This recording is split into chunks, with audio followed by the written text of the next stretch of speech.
Hi, welcome back guys. This is your friend, the What If guy, back with another fanfiction. This is the first part of What If Issei Becomes Red Dragon Emperor. Now before starting, please give this video a like and subscribe to the channel if you want more videos like this. Now let's get into the fanfic. Irina had been Issei's childhood friend and eventually became his girlfriend. Issei's companions were now part of his holy peerage, as he was no longer a member of Rias's peerage. Surzex Lucifer, the brother of Rias Gremory and a prince of the underworld, convened a clandestine meeting at the Gremory mansion. Present were demon lords, devil lords, and leaders of the fallen angels, all gathered without the knowledge of humans. As they assembled around the table, Surzex began, "You might be wondering why I've called you here." Lady Levi inquired, "Yes, what is this about?" Surzex announced, "Issei Hyoudou has severed ties with my sister, the Gremory princess." The demon and devil lords erupted in shock, while the fallen angels' leaders remained impassive. "Yes," Surzex continued, "Issei is no longer a devil but still possesses the booster gear, even without the evil pieces." Amaimon asked incredulously, "How is that possible?" Paimon added, "What do you mean he's no longer a devil?" "He entered the river of reincarnation and became human again, but there's more." Surzex explained. Belzebuth queried, "What does it entail?" "Angel wings," Surzex revealed. "Come again." Belzebuth replied, stunned. "His wings match the color of his booster gear, but here's the twist, he cannot fall," Surzex stated, leaving the fallen angels' leaders in shock. Surzex declared, "Apparently he was chosen by God himself to become an angel guardian who wields the booster gear we need." Behemoth exclaimed, "You mean the Lord and Father himself?" Baal added, "The creator of heaven and earth, and all realms that exist today." Lord Sullivan remarked, "The king of all gods and goddesses." "Enough. Let's not discuss him," Surzex interrupted. A devil lord chimed in, "Let's not forget he created Adam and Eve. The serpent Eve. She was appealing." Lady Levi countered, "I disagree, Adam had the most appealing form. Let's stop talking about Adam and Eve and focus on what we are going to do about this situation." Surzex insisted, and silence fell over the room. Paimon broke the silence, "Well, first, we need to find a way to get both Issei and Iruma back on our side." Surzex said, "Iruma?" Paimon asked. "Yes," Surzex confirmed. Amaimon questioned, "Why Iruma? I thought he was still in that demon school." Thanks to Azazel Henri and the students of the Misfits class, they thought he was a traitor and brought him to a place where they kept humans.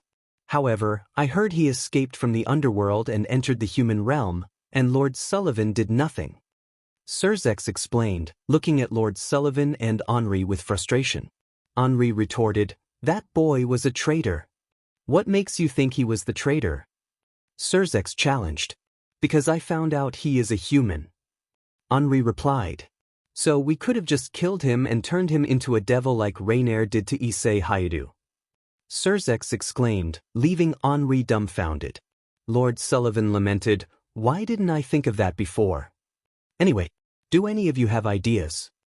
Surzex asked. They exchanged glances, but no one had any suggestions on how to get Issei or Iruma back. Behemoth sighed, "I just wish it was like the Golden Age." "Why?" Paimon inquired. "Because back then, it was easy," Behemoth explained. "How come?" Paimon asked. Surzex reminisced, "That era was the glory days for all demons, devils, and fallen angels. We used to kill innocent people just for fun and devour their souls when we got hungry." "Those were the good old days," Amaimon agreed. "Wait a second. Back in the Golden Age, a male human was chosen to marry a demon princess to ensure more demons in the future," Surzex recalled. "Are you talking about when we had kings and queens?" Paimon asked. "Yes. The male humans chosen to marry demon princesses had pure hearts," Surzex explained. "But wasn't Issei Hyoudou a pervert?" Paimon questioned. "Not anymore. He has a pure heart like Iruma and Elizabeth," Surzex clarified. "Do you mean Goddess Elizabeth?" Paimon asked. "Yes," Surzex confirmed. But do they have to marry a female fallen angel or more female devils? Behemoth asked. Yes, they do, Serzex replied. What are you saying? Paimon pressed. What I am saying is, we have to force Issei Hyoudou into marriage with the Gremry princess, Serzex declared. The room fell silent as they processed this shocking proposal. Force marriage? Lady Levi exclaimed. Yes. Serzex shouted, a devilish grin on his face. You can't be serious. Don't you remember your sister was almost forced into marriage with Riser? Ball protested. I know that. But the reason for that marriage was supposed to be a better future for all devils. This could be the real better future, not just for all devils, but for all fallen angels and demons. Serzex argued, earning impressed looks from the leaders of the fallen angels. We're listening, the leader of the fallen angels said. If we can get Issei to love my sister again, we can make this marriage happen. It's not just for my sister but for Akino, Kaneko, Asia, and Ravel, Serzex concluded. You mean the daughter of Lady Phoenix and sister of Riser Phoenix? Lord Sullivan asked. Yes, Serzex affirmed. But they will never accept Issei after what he did to Riser on his wedding day, Ball pointed out. I will convince Lady Phoenix to let her daughter marry Issei, Serzex replied. What about Barakil and Kuroka? Lady Levi asked. I will try to convince them to let those girls marry Issei, Serzex said. That could work, but there's one problem, Belial interjected. What is it? Serzex asked. Irina, you see, Belial explained. What about her? Serzex inquired. She is now Issei's girlfriend, Belial revealed. What? Serzex shouted upon hearing about Issei's girlfriend. In a fit of anger, he drew his demonic sword and hurled it at a statue of Michael, shocking everyone in the room. How are we supposed to get Issei Hyoudou to marry my sister and those girls if he has an angel girlfriend? There is a way, but it's going to be risky, Lady Levi suggested. Tell me, Serzex urged. You would have to eliminate her in order to get Issei to marry your sister and those girls, Lady Levi proposed. Oh, I see, Serzex mused. What about my grandson Iruma? Lord Sullivan asked. He's going to marry Azazela Mary, Serzex declared. What? Henri exclaimed. You're the one who caused this, so you're going to let that boy marry your daughter? Serzex insisted.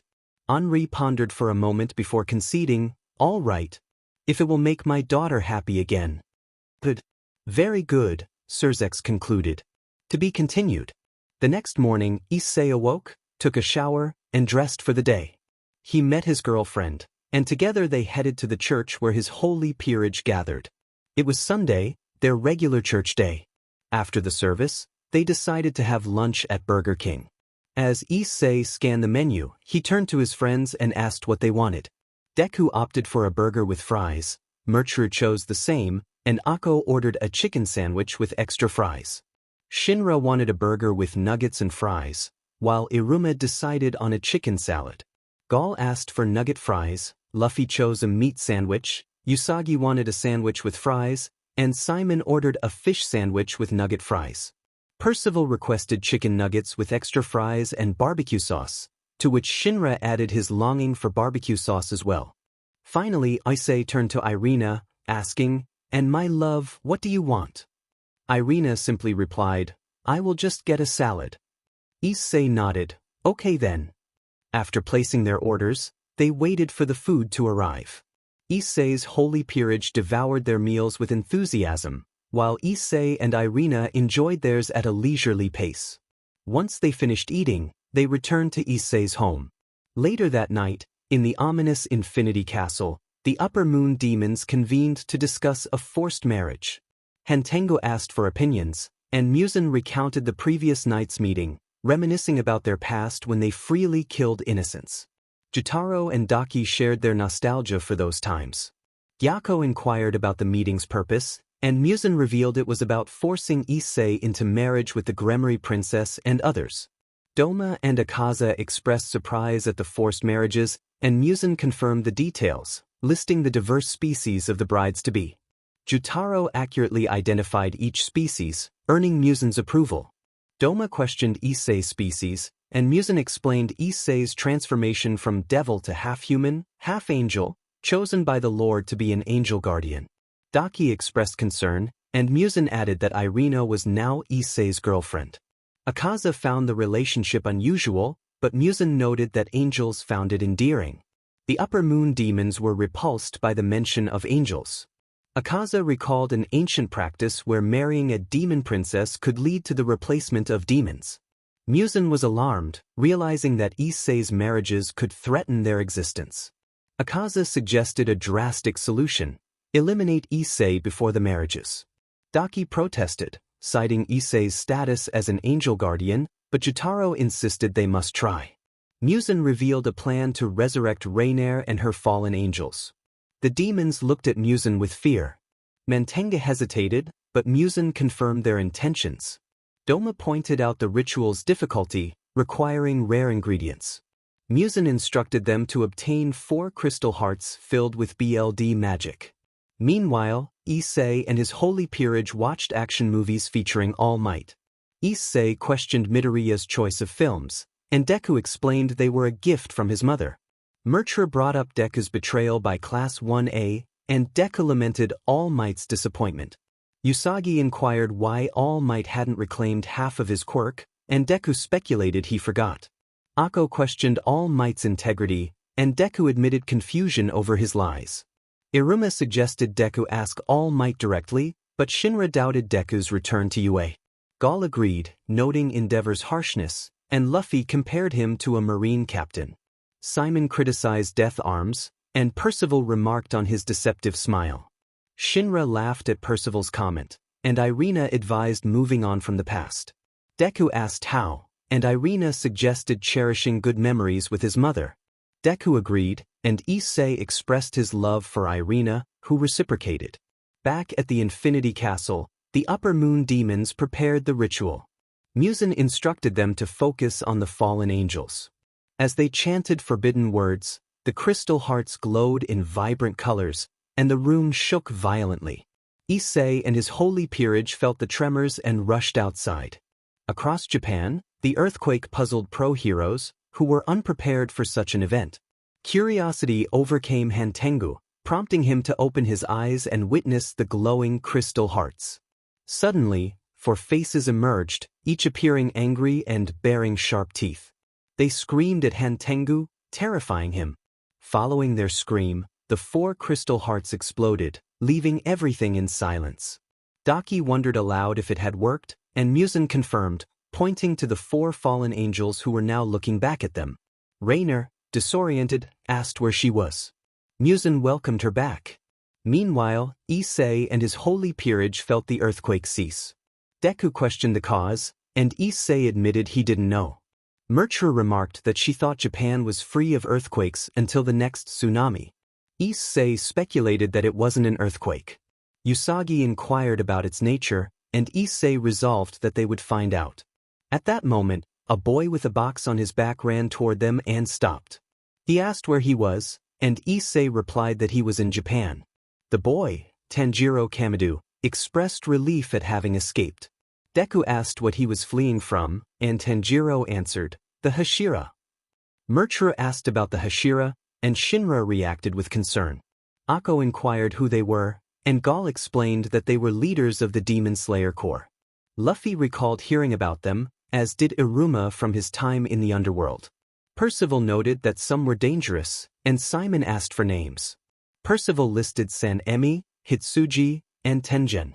Issei questioned their danger, and Percival explained it was due to their personalities and weapons. Issei asked about their weapons, and Percival described Tengen's dual Nichiren cleavers, Mitsuri's WHP Nichiren katana, and Sanemi's standard Nichiren katana. Issei mused that they were like corrupted pro-heroes with those weapons, and Percival agreed. Tanjiro shared that the Wind Hashira had tried to kill his sister and that the Hashira wanted her dead. Issei asked for clarification, but Tanjiro didn't want to elaborate. Issei understood. Percival warned that neither the Hashira nor the pro-heroes could be trusted. Shinra added that the Fire Force, witches from Luna Nova Magical Academy, demons from Babel's Demon School, the Straw Hat Pirates, the Sailor Scouts, Team Daiguren, and the gods were also untrustworthy. Issei remarked on their numerous enemies, and Irina mentioned there were more.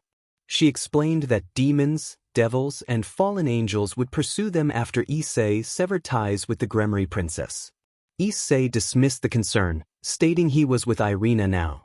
She acknowledged this with a kiss on his cheek, and Issei suggested they find the source of the earthquake. As they gazed at the night sky, Issei speculated that the cause lay in the mountains or high forest. Usagi thought it was searching for something, perhaps giant creatures the size of buildings. Deku asked if she meant titans, and Usagi agreed it might be something like that. Issei considered it could be a very large titan. Murchru suggested it might be a troll or an ogre. Issei doubted it was a troll or ogre, but Murchru mentioned tales of large trolls and ogres in the mountains, along with demons, giants, and big hairy creatures. Issei was intrigued, and Murchru confirmed the stories. Simon asked if she meant anything specific, but Murchru was unsure. Gaul proposed it might be the giants of Jotunheim. Akko recalled hearing about them at the academy. Shinra speculated it could be fire demons, and Iruma mentioned the ones the fire force had dealt with. Luffy suggested a giant bird, but Percival doubted a bird could cause an earthquake. Luffy recounted witnessing giants, creatures, and dinosaurs during his quest for the One Piece treasure. Deku was surprised, believing dinosaurs were extinct, but Luffy assured him there was a lost world called the Realm of Dinosaurs. Deku found it fascinating. Issei, however, felt it wasn't any of those creatures but rather BLD magic. Irina asked for clarification, and Issei explained he sensed a red energy of BLD magic from the forest, along with yellow, blue, and pink energy. It felt familiar, like something from a fallen angel or demon. Irina asked what it was, and Issei admitted he didn't know but insisted they investigate. They returned inside to the kitchen, where a large bowl of hot boiling water awaited. Akko suggested using a good invitation, a tradition her grandmother upheld. Percival, opening the lid, revealed he was adding a time potion to the water. Akko asked about the potion, and Percival explained it was a wizard's creation that could reveal past events when poured into water. As they watched, the water showed the moment they left the house. Percival rewound the scene, revealing the ground shaking. He focused on the forest, displaying the upper moon demons at their hideout and 4 crystal hearts glowing in different colors. Issei questioned the scene, and Percival declared they would uncover the truth. When the crystal hearts exploded, the water returned to normal. Issei asked what happened, and Percival surmised the explosion disrupted the potion's effects. Tanjiro identified the upper moon demons. Akko wondered about their actions, and Luffy questioned the glowing and exploding crystal hearts. Percival speculated they were infused with BLD magic. Issei found the glowing colors familiar but couldn't recall why. Percival asked for details, and Issei mentioned remembering a girl from before. Irina inquired about the girl, and Issei admitted he didn't know but felt she had returned from the dead. Irina pressed for more information, but Issei remained uncertain, only knowing that whatever the upper moon demons were planning couldn't be good. The next day, Issei, Gaul, and Tanjiro met with Asta to visit his adopted mother, Nicola Valkyrie. Asta was assisting his adoptive mother with a science project when the earthquake struck, explaining his absence in the previous chapter. They had gone to his mother's lab, where she was working on his grandfather's old iron suit, known as the Super Automaton, which had been used in Ragnarok 1,000 years ago. Asta asked his mother what she was doing, and Nicola replied that she was still working on the old iron suit. Asta acknowledged this, and Nicola paused her work to greet the others present. She asked Auntie, Issei, and Tanjiro how they were doing. Issei responded that he was fine, Gaul added that he was too, and Tanjiro thanked her and said he was well. Nicola then inquired about the reason for their visit. Issei asked if Nicola and Asta had felt the earthquake the previous night. Nicola confirmed they had, mentioning that she thought the earthquake wasn't supposed to occur until the next tsunami. Issei revealed that they had discovered the cause of the earthquake. Asta was curious about what caused it, and Issei explained that they had seen something in the water when Percival used the time potion. Asta was shocked to learn that the upper moon demons had resurrected something using BLD magic and forbidden words. Issei confirmed this. Nicola asked who had been brought back, but Issei admitted he didn't know, speculating they could be demons, devils, or fallen angels. Asta suggested it might be a giant or a titan. Gall pointed out that titans had been extinct for 1,000 years. Asta theorized that some titans might have survived and created their own realm, noting the long-standing enmity between giants and titans. Gall mentioned Thor, the god of thunder, and Nicola criticized Thor for killing innocent giants without realizing he was using his hammer for evil. Tanjiro compared Thor to the Hashira. Nicola expressed her disdain for the Hashira, noting they hadn't learned from their mistakes. Tanjiro asked if Nicola knew them, and she replied that she only knew their Mstar but had heard of their misdeeds. Tanjiro pressed for details, and Nicola recounted Tengen's behavior, describing him as a pervert who kidnapped women to make them his wives, only to abandon them when they refused. Tanjiro was disgusted by this. Nicola continued, explaining that Tengen had kidnapped 3 women who became his wives and that he didn't care if men were attacked by demons. He sometimes threatened his enemies to get what he wanted, calling himself the god of flashiness and festivals. Issei interjected, pointing out that Tengen was just a human. Nicola agreed, likening him to Loki and noting that other Hashira members had done worse. Gall suggested the Hashira should be jailed for their crimes. Nicola explained that attempts to testify against them in court had failed, with the judge finding them not guilty, causing public outrage.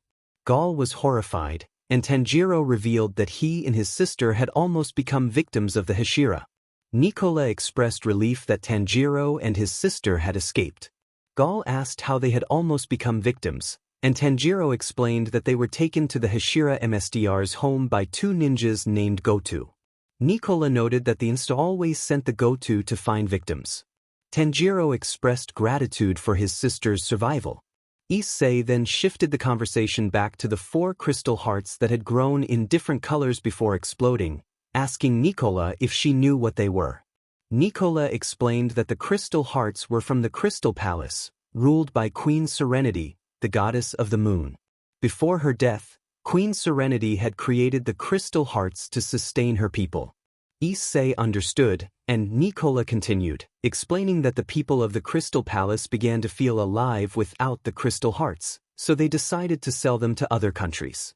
Issei asked why, and Nicola explained it was to spread Queen Serenity's name and legacy until her daughter Usagi became the princess of the Crystal Palace. Issei noted that Usagi already knew who her real mother was, and Nicola added that this was why her friends betrayed her. Gall speculated that jealousy over Usagi becoming a princess might have been the reason. Issei agreed, but Nicola revealed that the Crystal Palace had been destroyed by Surzex. Issei was shocked, and Nicola admitted she didn't know why Surzex did it. Issei didn't either, and Nicola suggested they head back. Issei thanked her, and Nicola replied that they were welcome. Tanjiro attempted to warn people about the Hashira, but they already knew the truth. Issei and his holy peerage spoke with Usagi about her becoming the princess of the now-destroyed Crystal Palace. Usagi was happy about becoming a princess but felt ashamed for those who had died before the palace's destruction. Later that afternoon, Issei was at the park, reminiscing about a girl he had met before becoming a devil. Memories flooded back to him, and he muttered that something wasn't right. A female student approached him, asking if he was Issei Hyoudou. Issei confirmed his identity and asked how she knew his name. She revealed she was from Kuo Academy, and Issei asked if she attended the school too. She confirmed, mentioning she had heard he used to be a student there. Issei admitted he had been a student when he was a pervert but dropped out because he realized the place was unholy. The student remarked that she understood, and Issei felt he recognized her. She asked if he really did, and Issei confirmed. She then asked if he remembered her saying, "Will you die for me?" This triggered Issei's memory of the girl transforming into a fallen angel and killing him. His eyes widened in shock as he recognized her as Raynare. Raynare confirmed her identity, transforming into her true form, which was almost revealing but still covered by her outfit. Issei recalled what happened next. Raynare had thrown her light spear at him, but he managed to grab it and throw it back, though she dodged, causing the spear to strike the fountain and send water bursting out like a fire hydrant. Raynare taunted Issei, recalling their date at the park. Issei glared at her, rage in his eyes. Raynare asked if he wasn't happy to see her and if he hadn't enjoyed their date. Issei retorted that it wasn't a date. It was the day she murdered him and turned him into a devil.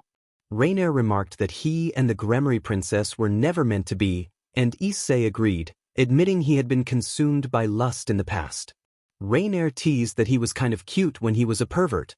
Long ago, before the tragic fire that claimed his parents' lives, Issei found himself embroiled in a complex web of alliances and betrayals. He had been tasked by Surzex to defeat Riser and save his sister from a forced marriage. Raynare, a fallen angel, questioned his motives. "Why did you save her from Riser?" she asked, her tone laced with skepticism. Issei replied, "It was my duty to Surzex. But the time of the Gremory princess will soon come to an end." Raynare probed further, "So you want to kill her just for revenge?" "It's not for payback," Issei clarified. "It's for using me and turning me into a devil after you killed me." "And what about Surzex? What will he think once you defeat the Gremory princess?" Raynare inquired. "I don't care what he or her peerage thinks," Issei retorted defiantly. With a final warning, Raynare said, "Very well then, I must get going. But when we meet again, you will be unlucky." She flew away, leaving Issei alone in the park, contemplating his next move. "What am I going to do?" he wondered aloud. Meanwhile, at the Butterfly Mansion, Kaguya Ubuyashiki gathered the Hashira to discuss a pressing issue. "I have gathered you all because we have a problem," he announced. Shinobu asked, "What is the problem, Tsusu?" "It's the Holy Peerage," Kaguya replied. One of the Gotus saw Issei Hyoudou talking to Raynare. "Raynare, one of the fallen angels of darkness?" Abanai questioned. "Yes, Abanai," Kaguya confirmed. Rengoku was curious, what were they talking about? "The Gotu told me Issei said that the time of the Gremory princess will soon come to an end," Kaguya explained. "What does he mean by that?" Bgmi asked. "I don't know," Kaguya admitted. Senemi compared Issei to Tanjiro. "This Issei Hyoudou sounds like that Tanjiro boy and his demon sister." Mitsuri speculated, "You don't think Tanjiro and his sister joined the Holy Peerage?" "I believe so," Kaguya replied. Michiro wondered, would that mean they'll kill the Upper Moon demons? "I think so," Kaguya said. Tengen expressed concern. "If they kill the Upper Moon demons, the people will believe they are the true saviors instead of us." Shinobu reminded them, "Well, the people did try to throw us in prison, but the judge found us not guilty." "But it still upset them," Ju added. Kaguya reassured them, "Even if they see them as saviors, we still have our abilities to kill demons. Why don't we just fight them?" Tengen suggested. "I'm afraid it's not that simple," Kaguya cautioned. "What does that mean?" Tengen asked. "Issei has the booster gear of the Heavenly Dragon," Kaguya revealed, shocking everyone. Michiro was incredulous. "You mean a real dragon with huge scales and wings?" "Yes," Kaguya confirmed. Mitsuri was amazed. "I thought they were myths." "They were myths, but they are real," Kaguya said. Tengen recalled, "But all the giant dragons were killed by knights, dragon slayers, demigods, and the gods themselves. Except for the true dragon, the dragon god, and the 2 heavenly dragons," Kaguya corrected. "Those dragons survived." Tengen asked. "Not just them, but the 5 great dragon kings and the evil dragons," Kaguya informed them. "So you're telling us that all of these dragons are alive?" Mitsuri asked, astonished. "Yes," Kaguya confirmed. "Wow," Mitsuri murmured. Bgmi inquired, "Who are the 2 heavenly dragons?" "Ddraig and Albion," Kaguya answered. "Which one does Issei have?" Rengoku asked. "He has Ddraig, the first heavenly dragon," Kaguya replied. "Is that a bad thing?" Tengen wondered. "It is for those who are against him," Kaguya stated. "That's going to be hard," Rengoku acknowledged. Tengen voiced a lingering question. "One thing I don't understand, though." "What is that?" Kaguya asked. "If Issei Hyoudou is the holder of the booster gear, isn't he the Red Dragon Emperor?" Tengen queried. "Yes," Kaguya confirmed. "Oh no!" Tengen exclaimed. Yes, but for now, we just have to wait, Kaguya concluded. After the meeting, Tengen decided to investigate further, hoping to find their home. Later, Issei recounted the park encounter to his friends. Deku was surprised. So the girl you knew turned out to be one of the fallen angels of darkness. Yup, Issei confirmed. Merchura added, and the upper moon demons brought her and her fallen angels back from the dead. Yes, Issei replied. Akko noted, that explains why they were using forbidden words to bring them back to life. Raynare is nothing but a she-devil. Shinra exclaimed. You mean fallen angel? Iruma corrected. You know what I mean, Shinra retorted. Gaul warned, not only did the upper moon demons bring her and the fallen angels back to life, but it could also mean our enemies will come after us. What do you mean? Luffy asked. Usagi reminded him, you know, the ones who betrayed us and tried to kill us. Luffy remembered his old crewmates who had betrayed him 2 years ago. Oh no! He exclaimed. Simon predicted, this is going to be a big disaster. Percival added, not only are our enemies going to try to kill us, but they might also try to learn our abilities. If they do, they could harm many innocent people, Asta warned. Irina pointed out, it's not just our enemies. Demons, devils, fallen angels, and gods could try to take away Issei's booster gear. If they have the power of a heavenly dragon, they could use it to destroy all the realms. Even the human realm, Issei added. Akko emphasized, there are many innocent people in this realm, not just humans, but other innocent creatures that could be harmed. This is bad. Issei exclaimed. Iruma asked, wait a minute. Issei, did you once defeat Raynare? I did when I was still in the Gremory Princess's Peerage, but I'm no longer in that Peerage after I found out the truth, Issei explained. Shinra added, about how they were only using you for your power. Yes, Issei confirmed. Suddenly, a man burst through the walls, grabbed Issei, and hurled him through the window onto the streets. Issei got up and saw the man walking away. Who are you? He demanded. Are you Issei Hyoudou? The man asked. Yes, I am. And who are you? Issei replied. I'm Serorg Bale, the Great Lion King. The man introduced himself. Wait a minute, I've heard about you, Issei said. And you are the one that everyone in the underworld has been talking about, Bale noted. What do you want? Issei asked. I heard you cut ties with the Gremory Princess, Bale stated. First Raynare and now you. Issei sighed. Who's Raynare? Bale inquired. She is the fallen angel who killed me and got the Gremory Princess to turn me into a devil, Issei explained. So she's the one who killed you before, Bale confirmed. Yes, Issei replied. I see, Bale acknowledged. Now how do you know about that? Issei questioned.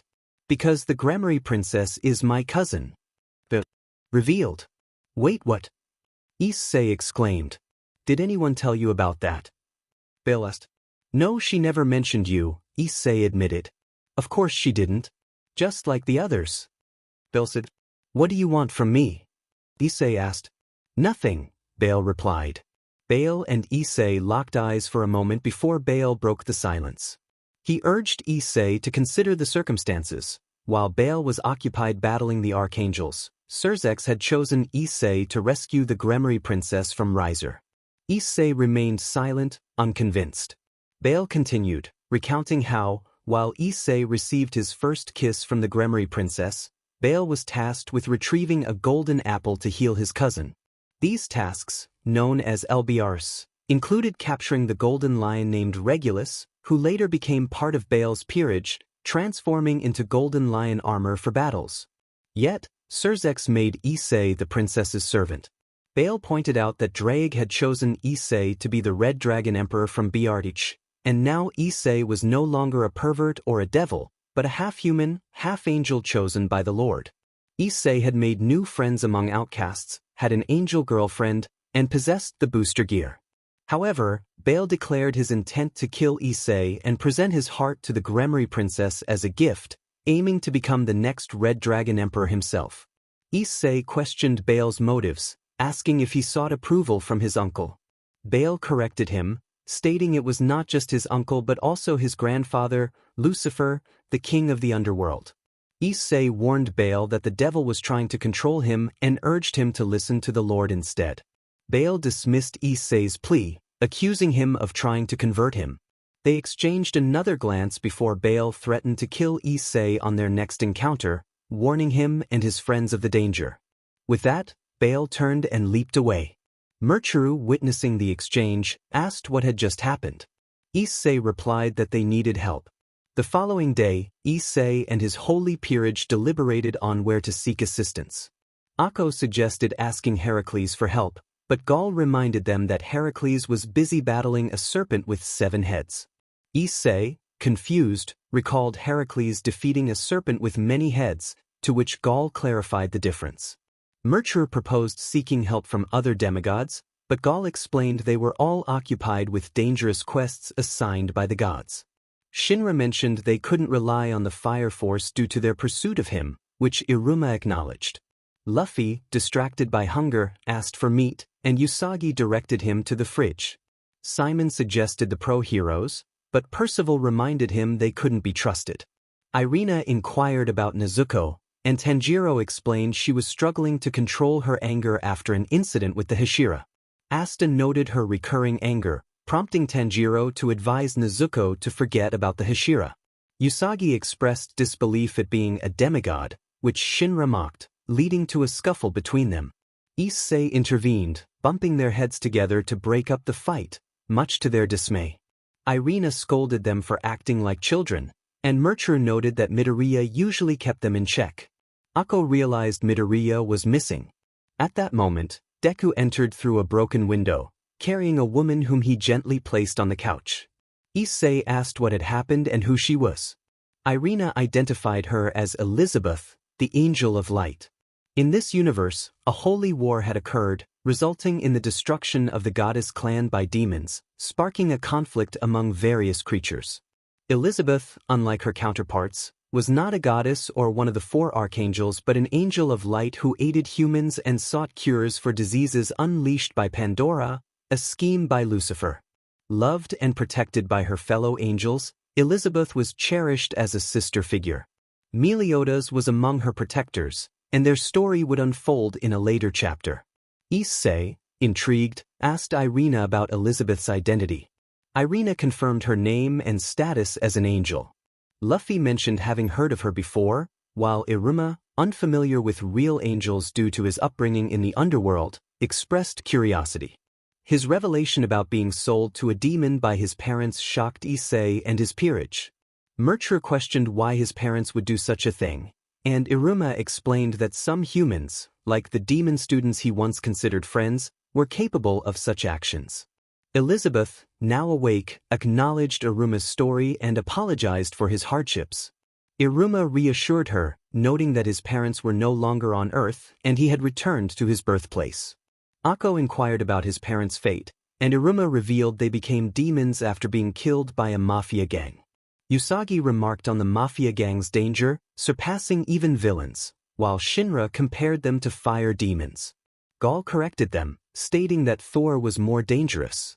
Issei questioned this, and Gaul explained Thor's identity as the son of Odin, the Allfather. Simon, puzzled, asked why Odin was called the Allfather, and Percival explained it was a Viking belief that he created mankind. Simon countered with the biblical account of Adam and Eve, whom Elizabeth claimed to have met. Asta expressed surprise at Elizabeth's acquaintance with Adam and Eve, prompting Tanjiro to ask who they were. Elizabeth realized Tanjiro's unfamiliarity with biblical stories due to his isolated upbringing and promised to share the tale of Adam and Eve with him and his sister. Tanjiro listened intently, eager to learn. Elizabeth began her tale, recounting a time when only nature and animals existed after the extinction of the dinosaurs. She explained that God created Adam and later Eve, and all was well until a serpent attempted to deceive Eve. Fortunately, 2 birds distracted the serpent, allowing Eve to escape. However, the serpent sought revenge. Curious, Tanjiro asked for clarification. Elizabeth continued, revealing that God had forbidden Adam and Eve from eating a particular fruit. The serpent, remembering this after an apple fell on its head, conspired with the goddesses to get rid of Eve. They informed the gods, leading to Eve's trial. Despite Eve's honesty, the gods believed the serpent's fabricated evidence, a bitten apple. They declared her guilty until Adam intervened, toppling a giant in the court. The gods were astounded by Adam's strength and his defiance as he mocked them by biting and spitting out the forbidden fruits, making Eve cry. Eve was astonished by Adam's actions. When he finished, he offered his hand, and she embraced him joyfully. The serpent, unable to bear this, revealed its true form and attacked. Adam used his powers to transform the serpent into a snake, and then he and Eve descended to earth. Tanjiro inquired about what happened next. Elizabeth explained that the fruits in heaven were not the true forbidden ones. The real forbidden fruits were the golden apples, known as Elbiars in Greek mythology. Tanjiro recognized the name, and Elizabeth continued, describing how Adam and Eve found paradise on earth and befriended the animals God had created. But their peace was short-lived. The serpent, now a snake, tricked Eve into eating the forbidden fruit by promising her powers like Adam's. When Adam discovered this, he was shocked, but Eve persuaded him to eat it too. Realizing their nakedness, they covered themselves with leaves. God, though disappointed, understood their mistake and allowed them to move elsewhere. As they left paradise, 3 archangels with flaming swords destroyed it. Adam and Eve found a new home, and Eve bore 2 sons, Cain and Abel. They raised their sons until they became men. During Ragnarok, Adam battled Zeus, the king of the Greek gods. Tanjiro asked about the outcome, and Gaul explained that Adam died fighting Zeus, losing his divine sight and leaving Eve without a husband. Cain and Abel lost their father but honored him as he entered heaven. Tanjiro was taken aback by the story. Gaul continued, recounting how Eve later gave Peerage to another son, Seth. After Cain killed Abel in a fit of jealousy, Eve's heart broke, and she eventually died, reuniting with Adam in the afterlife, where their love endured. Tanjiro found the story sad, and Elizabeth agreed, hinting at more tales involving giants and fairies. Deku asked about these stories, and Elizabeth promised to share them later. Elizabeth then turned to the holy peerage, addressing Issei. She revealed her knowledge of recent events involving the Gremory family. Issei was surprised by her familiarity and acknowledged the situation. Iruma noted the growing problem, and Tanjiro mentioned Ahashira's failed attempt to find their home. Issei was relieved that the search was unsuccessful. Deku asked if anyone knew where to find help, but the holy peerage had no answers. Gaul suggested they might not need help, drawing a parallel to Hercules, who completed 12 tasks to prove himself to the Greek gods. Simon noted Hercules was a demigod, and Gaul confirmed that he became the god of strength, despite losing to Jack the Ripper in Ragnarok. Shinra inquired about the outcome, and Gaul explained that Jack won, costing Hercules his life, but he resurrects each time he dies. Deku was intrigued, and Issei asked about Gaul's point.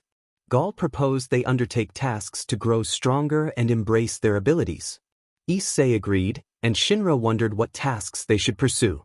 Gaul suggested choosing something meaningful to them. Issei had an idea.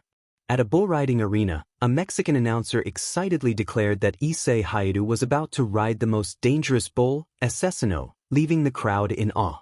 Issei stood confidently, ready to face the challenge ahead. Having battled a fallen angel and a phoenix, he felt prepared to handle a bull. With determination, he climbed onto the bull, gripping tightly. "Are you ready, kid?" a Mexican man asked, preparing to release the bull. "Yup," Issei replied, bracing himself. The pen opened, and the bull charged into the arena, bucking wildly in an attempt to throw Issei off. For 30 grueling minutes, Issei held on, until the bull finally surrendered and lay down, exhausted. The crowd fell silent in disbelief. The Mexican announcer's voice boomed through the arena, "I cannot believe my eyes. Issei Hyoudou has set a new record." The crowd erupted into cheers, chanting Issei's name. Issei dismounted and returned to Gaul, who was equally astonished. "I can't believe you survived that," Gaul exclaimed. "I know. And I get to keep the bull," Issei said with a grin. "Really?" Gaul asked, surprised. "So who's next?" Issei inquired. Gal replied, "Deku." At Takoba Municipal Beach Park, Deku and Gal surveyed the litter-strewn beach. "So, you want to clean up this whole beach?" Gal asked. "Just getting rid of all this stuff," Deku replied, determined. "All right then. Get cleaning," Gal encouraged. In just 5 minutes, Deku had transformed the beach, leaving it spotless. "I can't believe you actually did it in 5 minutes." Gal marveled. "Yeah, I just felt like doing it," Deku shrugged. "I see. Who's next?" Gal wondered. In downtown Japan, Merchur faced off against a wild boar. "Merchur, this is crazy," Gal shouted, concerned. "This is the most exciting thing I've always wanted to do." Merchur declared, adrenaline pumping. She tackled the boar, struggling as it fought back. Minutes later, she emerged victorious, and the crowd cheered. "That was a close call," Gal noted. "That was the most fun I've ever had." Merchur exclaimed, exhilarated. "I can tell why," Gal said, understanding. "And I also forgot to mention, if I take down this boar, I can keep it as a pet," Merchur added. "Is that so?" Gal asked. "Yeah," Merchur confirmed. "I see. Who's next?" Gal asked, pondering. "Akko. Hopefully, this doesn't involve any dangerous situations," Gal mused. In the forest, Gal and Akko waited for a creature to emerge from the bushes. "So, you want to capture a black hound?" Gal asked, incredulous. "Yes. No one has captured this creature for centuries since his owner let him be free in the wild of the fairy realm," Akko explained. "So, you're planning to keep him as a pet too?" Gal inquired. "I think so. If I can capture him," Akko replied, hopeful. As the creature approached, Gal urged, "That's your chance." Akko leaped from her hiding place, grabbing the hound's fur. The creature bolted, but she held on tightly. 10 minutes later, Akko used her magic to trap the black hound in a cage. "So, how was the ride?" Gal asked. "I don't want to talk about it," Akko said, exhausted. "Well, at least you can keep it as a pet," Gal reassured. "Yeah. Hopefully I can get it to like me," Akko said, optimistic. "You will. Who's next?" Gal asked. "Shinra," Gal announced. In the Tantata Kingdom, Gal questioned Shinra's intentions. "So, you want to kiss the princess of the dwarves on the cheek?" Gal asked, puzzled. "Yes. Many people think I look like a demon, but I will show them I'm not one of those demons by kissing a princess's cheek," Shinra explained. "But why the princess of the dwarves?" Gal probed further. "First, there are 2 different kinds of dwarves. Dwarfs are short men, and these dwarves are fairies, so they're the opposite of each other. Second, I like this princess because she's not like humans or the Fire Force," Shinra clarified. Gancho, the king of Tantata Kingdom, approached them. "So, you just want to kiss my daughter on the cheek?" Gancho asked. "Yes," Shinra confirmed. "The only way to do that is to let my daughter see if you are not a demon," Gancho stated. "That's fine by me," Shinra agreed. Gancho called for his daughter, Mancheri. She hesitantly approached Shinra, who gently held her. Despite her initial fear, she allowed him to kiss her cheek. Shinra then set her down gently. "Well, that was easy," Gal remarked. "So, who's next?" Shinra asked. "Iruma," Gal replied. In the jungle, Iruma prepared to face the candy-whiskered tiger. "Do you really want to fight the candy-whiskered tiger?" Gal asked, concerned. "Don't worry. I know everything about the underworld creatures, so I'm sure I can handle this one," Iruma assured. The tiger appeared, eyeing Iruma. "All right. Here goes nothing," Iruma said, steeling himself. 2 hours later, Iruma emerged victorious. "Who's next?" he asked, ready for more. "Luffy," Gal announced. On the island of food, Luffy faced an enormous plate of food. "So, you want to eat all this food?" Gal asked, incredulous. "Yeah. I haven't eaten since I was betrayed by my crewmates." Luffy exclaimed. "You mean so-called friends?" Gal clarified. "Yes," Luffy confirmed. "Okay, enough talking, eat," Gal instructed. "Right." Luffy agreed. In seconds, Luffy devoured the entire meal. "Wow. Did you have your fill?" Gal asked, amazed. "I haven't felt like this for 2 years," Luffy admitted. I see that. Okay, next up is Usagi, Gal said. 3 hours later in Japan, Usagi returned, having saved 2 children and a boy from GGG robots, a drunken father, and a villain named Overhaul. You look exhausted, Gal observed. I know, I just saved Eri-chan, Mamoru, and Senjuro from those crazy lunatics. Usagi exclaimed. Well, you passed, so get some sleep, Gal advised. Next up is Simon, Gal announced. In the crystal cave, Gal outlined Simon's task. So, all you have to do is fill this basket with crystals in 5 minutes. Gal asked. Yes, I used to do that before. You know, Simon replied, a hint of nostalgia in his voice. Yeah. Anyway, I'm starting the timer. When I count to 3, you will begin to collect crystals, Gal instructed, ready to see Simon in action. Simon nodded in understanding as Gal counted down, 1, 2, 3, go. With that, Simon set to work collecting crystals. 5 minutes later, he had filled his basket to the brim. That's a lot, Gal remarked, impressed. Yup, Simon replied with a satisfied nod. All right, Percival is next, Gal announced. In China, Gal asked, what are we doing here? Percival responded, to capture something. Like what? Gal inquired. Percival pointed at a kitsune. That. Gal looked at the kitsune in surprise. You want to capture a kitsune? He asked. Percival shrugged. Well, no one has captured it easily, so I decided to chase after it. Gal questioned. So if you get this yokai, will you keep it as a pet like Issei and Mercher? Percival shook his head. No, I think she has a mother, so I'm just going to let her go after I catch her. Okay then, go ahead, Gal encouraged. Percival began his pursuit, and after a chase around China, he finally caught the kitsune. Are you okay? Gal asked. I'm fine, Percival replied, holding the kitsune in his hands. This one only has 1 tail. Gal observed, kitsune usually grow 9 to 10 tails when they mature. This one must be a baby. Probably so, Percival agreed, releasing the kitsune and watching it rejoin the others. Look at them go, he remarked. Yeah. Okay now. Next is Tanjiro, Gal said. In the realm of the Titans, Gal expressed his concern. Okay. Can we make this quick before some of these Titans want to eat me? Tanjiro reassured him, don't worry, we'll get out as soon as I cut a giant rock in half. A Titan held up a massive rock, and Tanjiro leaped up, slicing it in half with his sword. The Titans cheered. Okay, who's next? Tanjiro asked. Asta, Gal replied. In the snowy mountains, Gal and Asta faced a giant wolf. That's Fenrir, Gal exclaimed. Yup, the son of Loki, Asta confirmed. Do you really want to release this creature? Gal asked incredulously. Yes, what the Aesir gods did to this creature was unforgivable, so I'm going to break and set him free from these chains, Asta declared. I'm afraid that won't work, Gal cautioned. Why? Asta asked.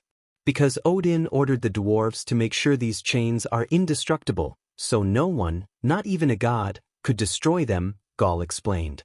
What do they call these chains? Asta inquired. They call it Gleipnir, Gal answered. My spell book and my sword could break these chains, Asta insisted. What do you mean by that? Gal asked. I can easily use magic to break the chains, Asta stated confidently. That won't do anything, Gal countered. What do you mean? Asta pressed. Odin made sure no weapon, not even Thor's hammer, could break these chains, Gal elaborated. How do we set him free then? Asta asked. We don't, but I learned a secret from one of my sisters who managed to get information from the god of light. He told her that the only way to break these chains is to use the sword that Odin's son put through the creature's mouth, Gal revealed. On top or the inside? Asta asked. The top, Gal confirmed. Oh good, Asta said relieved. Now go break him free, Gal urged. Asta jumped onto the creature's head, removed the sword from its mouth, and used it to break the chains. Fenrir broke free and began to run away from the mountains. You're welcome, Asta called after him. You know what? You did the right thing, Gal acknowledged. Thanks, Asta replied. I think we all passed the tasks, Gal said. Does that mean we're strong? Asta asked. Yes, but it shows us we can use our bodies and abilities to attack, defend, or save someone, Gaul explained. That's good, Asta agreed. Let's go home, Gaul suggested. Right behind you, Asta said. As they left, two pro-heroes who had followed them observed their feats. They're definitely not human, one female pro-hero exclaimed. They must be gods. No human could complete these impossible tasks. I am going to tell all the leaders the gods are against us, the other pro-hero declared. After the pro-hero informed the president of the Hero Public Safety Commission about the Holy Peerage completing impossible tasks, she called an emergency meeting with leaders from around the world. Once everyone was gathered, Akainu asked, "So what is this meeting about?" The president of the HPSC replied, "Well, you're not going to believe this, but these two pro-heroes saw the Holy Peerage complete impossible tasks that the demigods completed centuries ago before Ragnarok started." "Is this true?" Akainu inquired. "Yes. I believe they are gods. They are against us." The pro-hero confirmed. "What kind of tasks did they do?" Nizu asked. The pro-hero began to recount. First, Issei Hyoudou rode a monstrous bull for 30 minutes without falling off, and he kept it as a pet. "But how?" Sona asked in disbelief. "I don't know." Anyway, next was Deku, who cleaned up the beach in 5 minutes, and it was as if the beach was never filled with junk in the first place, the pro-hero continued. "How is that even possible?" Toshinori wondered. "Like I said, I don't know." Next, Mertra battled a wild boar and defeated it. Not only that, she kept the wild boar as a pet, the pro-hero explained. "Interesting," Akainu commented. Next, Akko captured the black hound that used to belong to one of the 7 deadly sins. The pro-hero went on. "You mean king?" Akainu clarified. "Yes," the pro-hero confirmed. "Akko actually captured a creature without fear," Ursula remarked.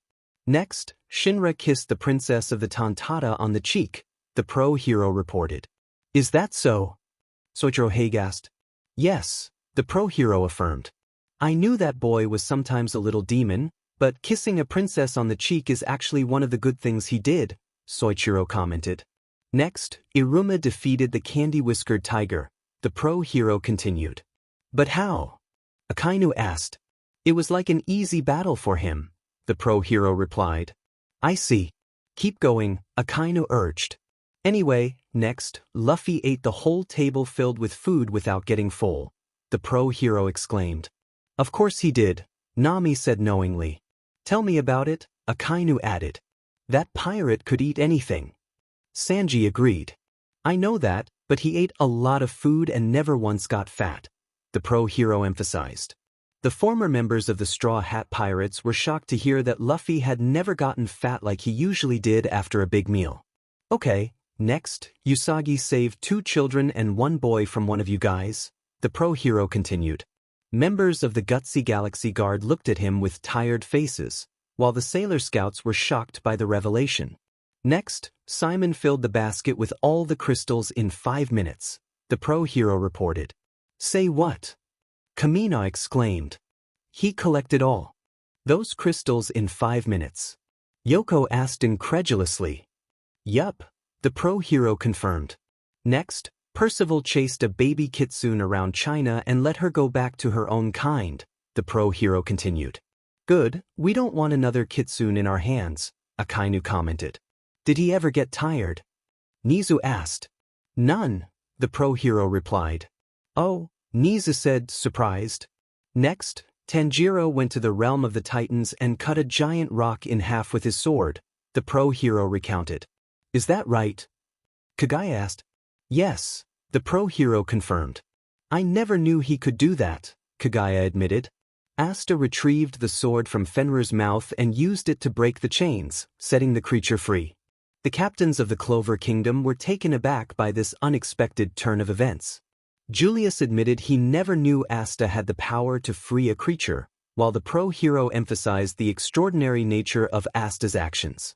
Akainu, however, scoffed at the idea of humans being extraordinary, finding it laughable.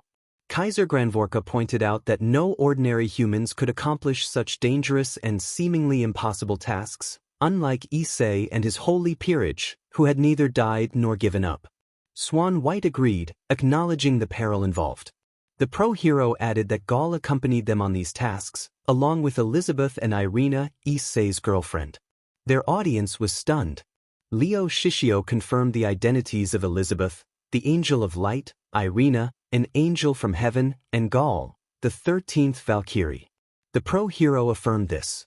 Akainu argued that they were not extraordinary, merely humans aided by heavenly spirits. The pro-hero suggested that perhaps they were chosen by the Lord himself, which prompted Mikoto Atsuji to inquire if he meant the God of the Bible. The pro-hero confirmed, referring to the creator of heaven and earth. Guy Shishio asked if this included realms like those in Norse mythology, and the pro-hero agreed. Kuro Taiga mentioned Jesus Christ, the Son of God, who performed miracles and sacrificed his life for humanity. Dorothy Unsworth recalled these events happened 2,000 years ago, while Jack reminded them of the earthquake that followed Christ's death. Nozel Silva noted that Christ returned to aid his friends before ascending to heaven. Charlotte Roselay mused on the mysterious ways of the God of the Bible, suggesting Issei and his holy Peerage might indeed be chosen. Yami Sukahiro remarked that Asta, having become a Christian like his guardians, might be part of this divine plan. Ril Boismortier speculated that they were chosen to combat dark forces.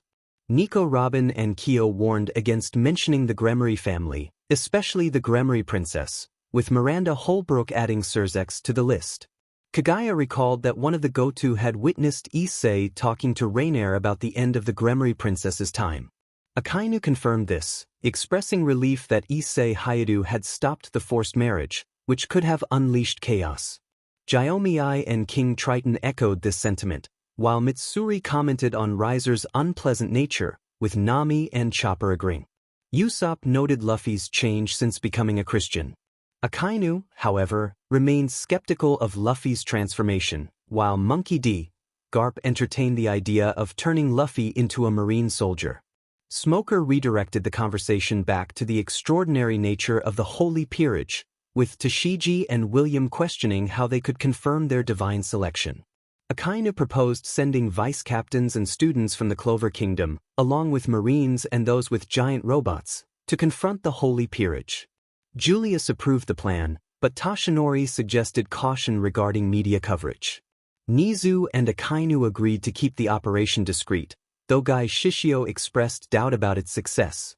A Marine interrupted, explaining the logistical challenges of deploying an army in a Japanese city. Akainu acknowledged this, learning that Issei had recruited new members, including a snow yokai. They decided to wait and devise a new plan. Meanwhile, Issei began experiencing visions of his past, haunted by nightmares of his grandfather's murder. He gathered his friends and girlfriend to share his story. Issei recounted his childhood visits to his grandfather's church, where he learned about the creation of the universe and his grandmother, an angel who returned to heaven after his mother's BRDH. His grandfather, a preacher, called Issei a child of God and was secretly protecting the world from demons and fallen angels. Issei revealed that he discovered the truth when Issei recounted the night when a devil appeared during a celebration his family attended for the workers who had built a new brewery for the church. Everything was going smoothly until the devil arrived with his demon army. His grandfather bravely fought the son of Lucifer, while some guests managed to escape. Issei found himself trapped by demons, but to his surprise, they looked at him with fear and fled.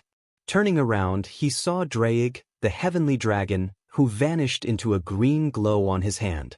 Just as the devil was about to strike him, his grandfather intervened and was fatally wounded. As his grandfather lay dying, he told Issei that he was chosen by the heavenly dragon and urged him to always have faith. Heartbroken, Issei vowed revenge on the Gremory family for taking his grandfather and his church. Years passed, and Issei forgot his childhood and his grandfather's words, consumed by his own desires. He recalled how Rias Gremory intervened when he and his friends were caught stealing, and how she later saved him from death by turning him into a devil. Despite getting revenge on Raynare, a fallen angel, his life spiraled into chaos. He fought many enemies, fell in love with Rias, and made friends within her peerage. However, upon discovering the truth about his past, He chose to leave and become a Christian. Deku noted Issei's dislike for the Gremory family and his transformation into a half-human, half-angel being. Asta suggested visiting Issei's grandfather's church, which was still standing. Issei agreed and asked his friends to keep an eye on the place while he visited. Meanwhile, at the World Leaders meeting, a discussion unfolded about the power of giants compared to titans. Sister Lily explained that titans, unlike giants, consume humans. The conversation shifted to the nature of yokai and their various forms, from friendly spirits to dangerous demons. As the discussion continued, the topic turned to legendary figures like Hercules, now considered the god of strength. Amidst the meeting, Akainu declared his intention to prove the Holy Peerage was only human, despite their alliances with angels and other supernatural beings. Suddenly, Goto entered the room, informing everyone that Issei and his Holy Peerage were headed to the abandoned church where Issei's grandfather once preached. The revelation that Issei's grandmother was an angel explained his unique heritage. Akainu instructed Goto to follow Issei and observe the abilities of his Holy Peerage, prompting Goto to quickly leave the room. Issei, Deku, Murchuru, and Asta made their way to the abandoned church, their steps echoing in the quiet surroundings. As they walked, they noticed a stone carving depicting a young Julius. "Who is that?" Issei asked, pointing to the carving. "That was Julius as a boy," Asta replied. Deku observed the carving closely. "Is that a four-armed demon?" "Yes," Asta confirmed. Murchuru was curious. "What's his story?" Asta paused, gathering his thoughts. "Well, I thought I knew everything, but I recently learned more. Many years ago, before I was born, Julius, also known as Lucius Zogrades, was the son of Lucifer. He was the devil's favorite, which made his siblings envious. When Julius became human and received his magic book from his mother, the goddess of light, he discovered that his father planned to send a four-armed demon to attack the Clover Kingdom. Using his magic book, he defeated the demon and became the Wizard King. He kept his lineage a secret until I uncovered it after nearly being betrayed by my friends." "So, is Julius a demon god?" Issei asked. "Yes," Asta confirmed again. "Demon gods and devils have no feelings for humans or any creatures across the realms." "How do you know this?" Issei pressed. Asta hesitated but decided to share. "I don't like to talk about it, but here it goes. Months ago, I was with my friends from the Black Bulls. One night, as I walked to the Clover Kingdom, I noticed people preparing to attack. They ambushed me shooting arrows, but I dodged them. The Magic Knights used their spell books against me, and when the captains and their teams arrived, I knew I had to escape to the castle. Fortunately, Julius wasn't there, so I was alone in the throne room. I barricaded the entrance and, while thinking of a way out, remembered Julius's giant bird. I found his magic book and took it. I managed to free myself and get the bird to fly by feeding it. Long story short, I found you all and joined the Holy Peerage." "Man, they were trying to kill you," Issei said, shocked. "Yes, those are the memories I try to forget," Asta admitted. "I know how you feel," Deku added. "I was betrayed by my classmates at UA. Rias was only using me to gain power," Issei reflected. "I was always haunted by beastman hunters," Murchuru shared. "I see," Asta said quietly. They finally reached the church's location, but when they arrived. "No," Issei whispered in disbelief. "What is it?" Murchuru asked. "The church. It's gone." Issei exclaimed, shocked to find his grandfather's church missing. "Where is the church?" Deku asked, looking around. "It was right here." Issei insisted. "Maybe someone destroyed it," Murchuru suggested. "Or someone who is against us." Issei wondered aloud. "You don't think our enemies have done this, do you?" Asta asked, concerned. Just then, they heard rustling in the bushes and saw a figure darting away. "They saw me," Goto thought, panicked. "The world leaders!" Issei exclaimed. When they returned to Issei's home, he informed his Holy Peerage about the world leaders destroying his grandfather's church. Furious, they decided to head to the Holy Land and confront them.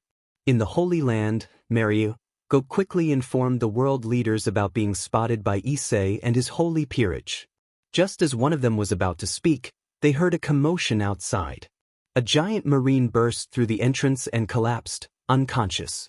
The world leaders turned to see the holy peerage standing there, anger etched on their faces. What the hell? Guards! Guards! Akainu shouted. You might want to take a look outside, Asta suggested. The world leaders peered outside and saw their armies defeated by the holy peerage. Is that possible? Swan White gasped. Don't you remember? We were supposed to send our armies to test if they are gods, Makoto Kino reminded them. Yes, Nami agreed. Here's our answer, Makoto Kino concluded. The holy peerage are gods. Kakashi declared. They are gods after all, Leo Shishio affirmed. What? The betrayers exclaimed in disbelief. Hello, old friends of ours, Usagi greeted. Or should we say betrayers? Asta added, glaring. The betrayers returned their gaze with anger. What do you mean we are gods? Issei asked, confused. 2 pro-heroes followed each of you to see you complete tasks that only gods could accomplish, Toshinori explained. So you were spying on us? Deku accused. No, we didn't know about this until we came to the meeting, Nizu clarified. We believe you all must be gods, Kaiser stated. Us gods. Issei and the holy peerage echoed incredulously. Yes, gods, Ril confirmed. I believe Naruto, Nezuko, and Asta are demon gods, Sakura added. I agree with her, Tengen said. Me too, Magna chimed in. 3 of you shut up. Asta shouted, silencing them. What makes you all think we are gods? Issei demanded. Because you completed impossible tasks only gods could perform, Akainu explained. Is that so? Issei replied skeptically. Yes, Akainu insisted. First of all, we're not gods, and second, we are here because you sent your armies to destroy my grandfather's church. Issei declared. The world leaders looked at Issei, confused. What are you talking about? Kagai asked. Your armies destroyed the church where he used to go as a child, before the day of the demon attack. Deku explained. We don't know what you're talking about, Lady Tsunade said defensively. Says the one who leads a village filled with villagers who call me a demon.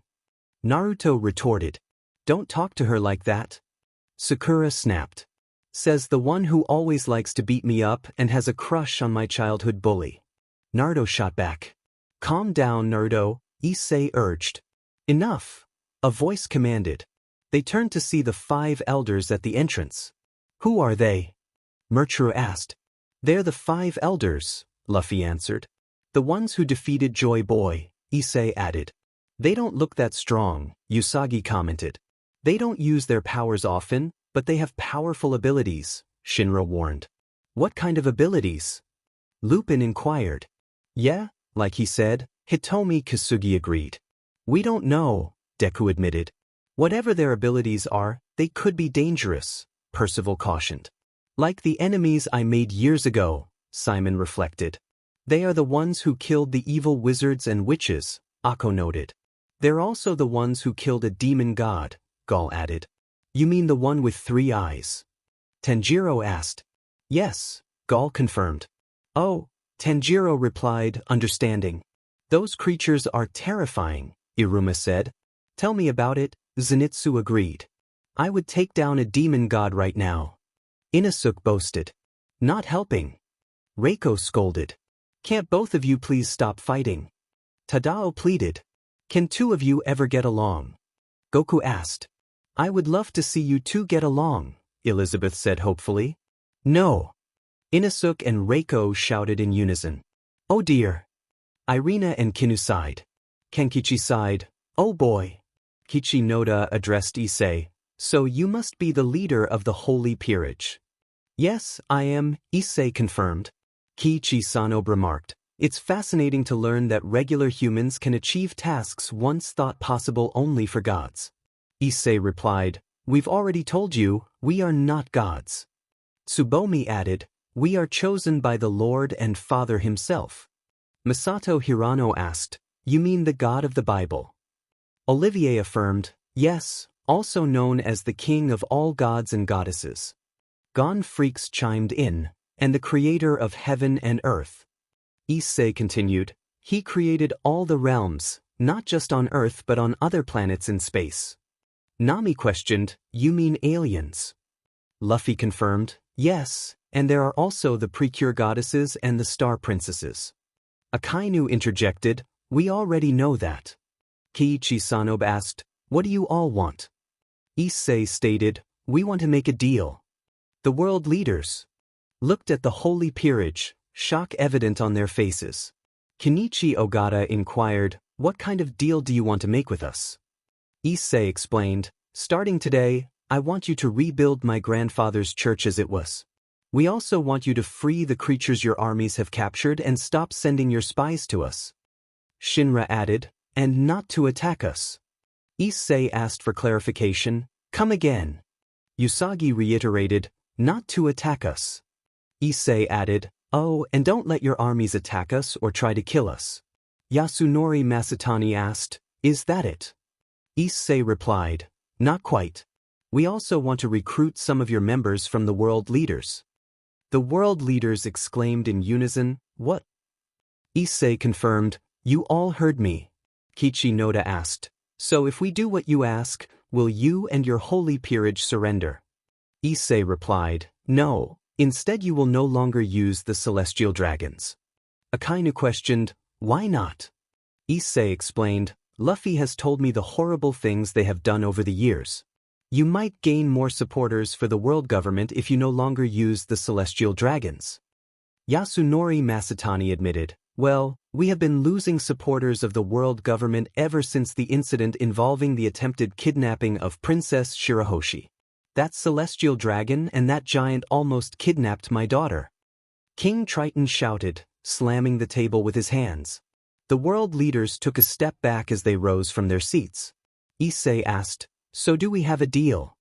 The 5 elders quietly discussed their decision. When they finished, they looked at the holy peerage. Daijiro Ohara hesitated, but you can't accept. Yasunori Masatani decided, yes, I think that will be fine. Issei concluded, done deal. He shook their hands. To be continued. The Marines released all the creatures from their cells. Issei had chosen some new members from the world leaders after making a deal with the 5 elders. The 5 elders instructed the captain of the Marines to send a message to the celestial dragons that they would no longer be a part of the world government. Meanwhile, in the underworld, Surzex discovered that the Upper Moon demons had resurrected Raynare and her fallen angel and learned about the Great Lion King's attack on Issei. He asked them why they did it, and they explained everything. Surzex assured them they would not be replaced and mentioned he had already received permission from 2 fathers, 1 mother, and 1 sister for the marriage of the 4 different female species that Issei would marry. Riser Phoenix, son of Lady Phoenix and prince of the Phoenix family, was furious. He was about to lose his sister to the person who had stopped his wedding and defeated him on that day. I'm not going to let that person steal my sister. Riser declared. A voice taunted, what's the matter, Riser? About to lose your sister to a human who defeated you on your wedding day. Riser recognized the voice. Oh, it's you. Dark Ivy questioned, what are you doing in my realm? Riser retorted, any demon, devil, and fallen angel has come here into your realm. Dark Ivy corrected, any of them but you. Riser asked, are you mocking me? Dark Ivy replied, what else am I doing? Riser lamented, I've been suffering in Tartarus for months because of Issei Hyoudou. And today I found out that my sister is going to marry that person. Dark Ivy explained, Ravel has been my friend ever since I became a dark spirit. She was always there for me, and I always protected her from the archangels. Riser protested, and you are just going to let her get married to that half-human and half-angel. Dark Ivy stated, this is her choice, not mine. Just then 2 demon brothers were arguing. Riser asked, who are they? Dark Ivy introduced, those 2 are Wendell and Wild. Riser inquired, what are they arguing about? Dark Ivy explained, about Wild eating the seeds. Wendell accused, did you just admit you have been eating the seeds? Wild confessed, yup. Wendell demanded, why? Wild replied, because it tastes like apples. Dark Ivy commanded. Stop arguing and get back to planting those seeds. Wendell and Wild responded, Yes, our princess. Riser questioned, Why did they call you princess? Dark Ivy explained, Every demon, devil, and fallen angel has always called me their princess. If some of them don't, I take their soul to Hades or hell to be punished. Riser asked, So what do you do to the humans when they die or get killed in the human realm? Dark Ivy replied, I usually deal with a bunch of precure girls and heroes, but when some humans die, I take their souls to hell or HFL. Riser asked, What is HFIL? Dark Ivy clarified, HFIL is home for infinite losers. Riser inquired, What kind of infinite losers? Dark Ivy began, Where do I start? There are the villains Goku defeated for committing horrible sins. Riser asked, What kind of horrible sins did they commit? Dark Ivy handed him some files detailing their sins. He was dumbfounded by what he saw. Riser exclaimed, Majin Buu killed thousands of people and turned a woman into an egg, crushing it with his foot. And Cell committed even more sins in his first form. Dark Ivy confirmed with a nod, Yes, that's the only place I take the souls to. She elaborated, I gather the souls of the precure girls and precure heroes, then take them to my realm where I torment them with my dark flowers and poisonous vines. That might explain the screams you hear. Riser inquired further, What do the dark flowers do to those humans? They make them see the horrible things they've done, Dark Ivy explained, without realizing the villains they fought were once innocent and kind. Does that torture them or make them feel guilty forever? Riser asked. It makes them feel guilty forever, Dark Ivy replied. Riser shifted the topic. Do you watch Winx Club? I did once with my sister because my mother made me. Why do you ask? Dark Ivy responded. Well, she continued, the whole singing transformation those girls do is just a silent transformation. What do you mean? Riser asked, intrigued. Dark Ivy explained, the adventures they have didn't happen. Instead, they were fighting demons, and the 3 dark girls they battled were real until they were defeated by Raynare. Riser was taken aback. Wait a second. Those girls used to be part of Raynare and the fallen angels of darkness. The narrative voice interjected. In this universe, the Winx Club show is actually an anime, and the girls used to fight bloody and dangerous demons, devils, and fallen angels. Anyway, back to the story. Dark Ivy summarized, so, long story short, all they went through ended up in chaos. Riser mused, Man, I thought that was a little girl show, but learning the truth about their real experiences has made me realize they suffered a lot. Some of them even became demons, Dark Ivy added. Say what? Riser exclaimed. It's a long story, but we don't have time for that, Dark Ivy said dismissively. Anyway, do you know what I do to the precure fairies? Riser nodded, yes. What do you do with them? I put them in cages with the rest of the forgotten souls who committed the 7 deadly sins, Dark Ivy revealed. What did these precure fairies do? Riser asked. They try to trick people or girls into becoming precure girls and precure heroes, so I decided to lock them up in cages like my friends do, Dark Ivy explained. Where are they right? Riser wondered. They're arriving just now, look, Dark Ivy pointed at the sky. Riser looked up and saw the other 3 of the 4 dark precure of Fallen Hope riding on beasts. The trio consisted of Dark Mask, the Prince of Lost Memories and Destroyer of Delicious Cakes and Sweets, Red Darkness, the Prince of Vengeance and Destroyer of Precure Girls and Heroes, and Ashley, the Princess of Dark Magic and Keeper of Dangerous Tigers. They landed and dismounted their beasts. Red Darkness announced, Lucifer wants to see us. Dark Mask noticed Riser. Riser? What are you doing here? It's about the marriage, Riser replied. Ashley asked, You're not happy about it? Nope, Riser admitted. What do you guys do with the souls you get from the land of the living? Dark Mask explained. In my realm, the souls from the human realm have no memories of sweets and cakes or being neglected by their loved ones. As the ruler of my realm, I usually punish the souls who committed the most sins. As for souls like me, I send them to make dark waffles like I used to when I was alive. Riser probed further. Okay, but what about the souls who committed the most sins? They will suffer, Dark Mask stated. What kind of suffering? Rias asked. They will experience something worse than death, Dark Mask elaborated. They will become weak if I put them into a cell with no food, but instead, they will eat the same fruit over and over again. Even if they eat a lot of it, they will still feel hungry. Just like what the Greek gods do. Rias noted. Exactly, Dark Mask confirmed. But do you want to know what I do to the Precure girls and heroes? What do you do? Rias inquired. I force them to eat delicious food until they explode. Once they do, they will come back to life and eat, explode, and come back to life over and over again, Dark Mask revealed. That's dark. I like it. Rias exclaimed. Red Darkness shared. In my realm, I put the souls into mirrors wrapped with red tape.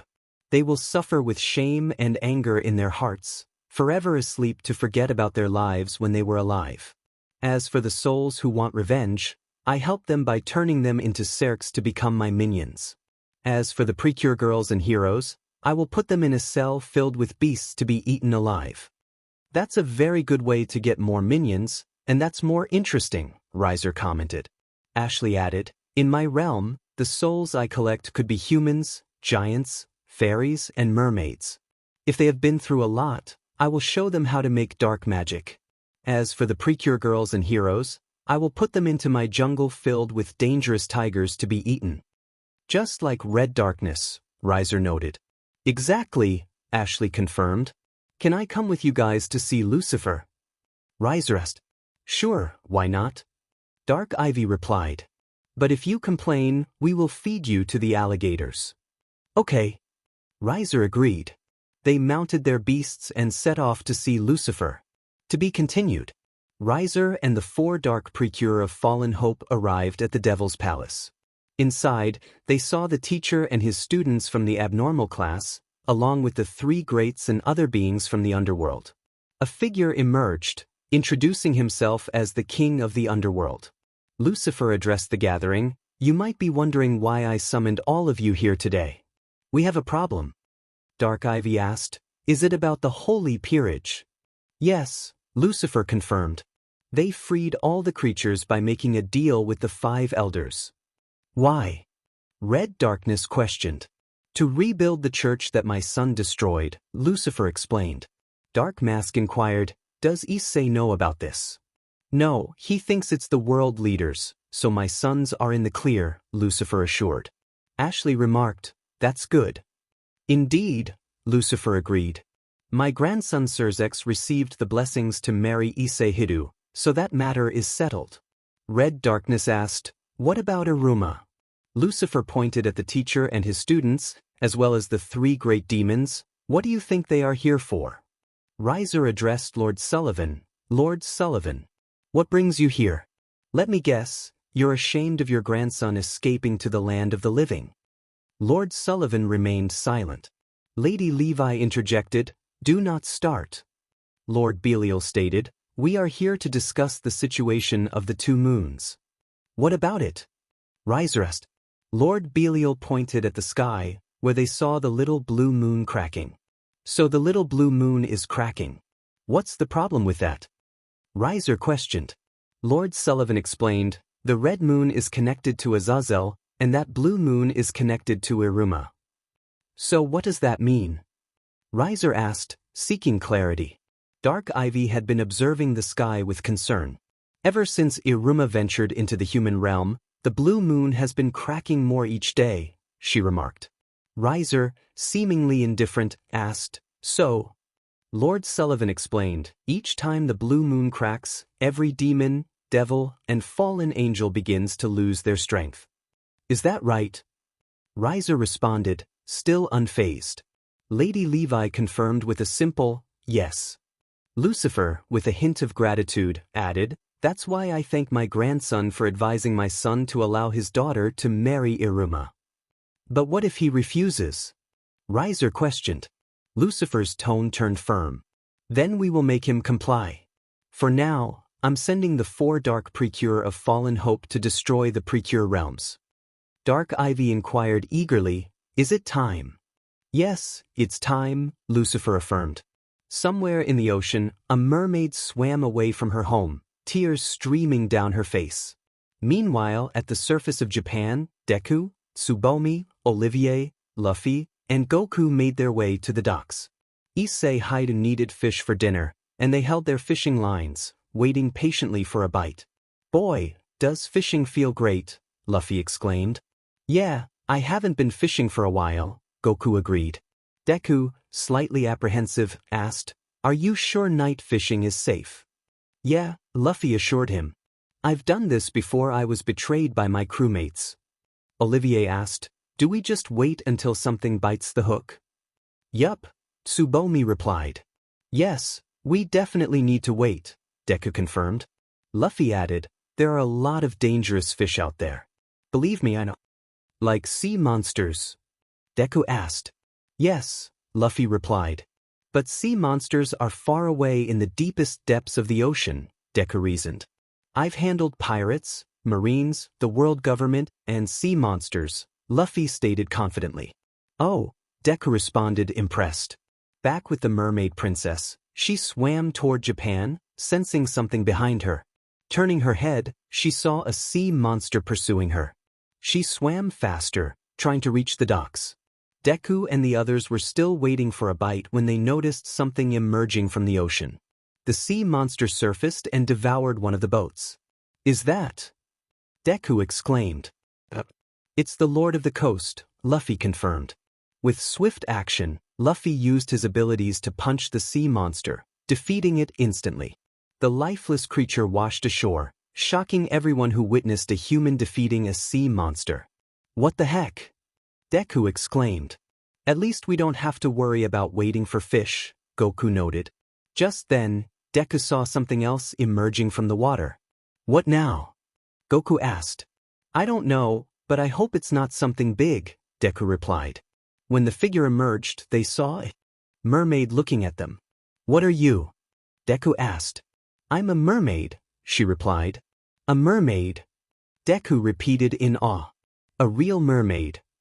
Tsubomi exclaimed. Can we cook it? Luffy asked. No. Goku interjected. Oh, sorry, I thought it was a fish, Luffy apologized. It's a mermaid, Deku clarified. A mermaid? Luffy repeated, intrigued. Yes, Olivier confirmed. That's what a mermaid looks like. Luffy asked. Yup, Deku said. You all must be humans, the mermaid inquired. Yes. What's your name? Deku asked. I'm Lucia Nanami, she replied. Lucia Nanami. That's a good name, Deku complimented. What kind of mermaid are you?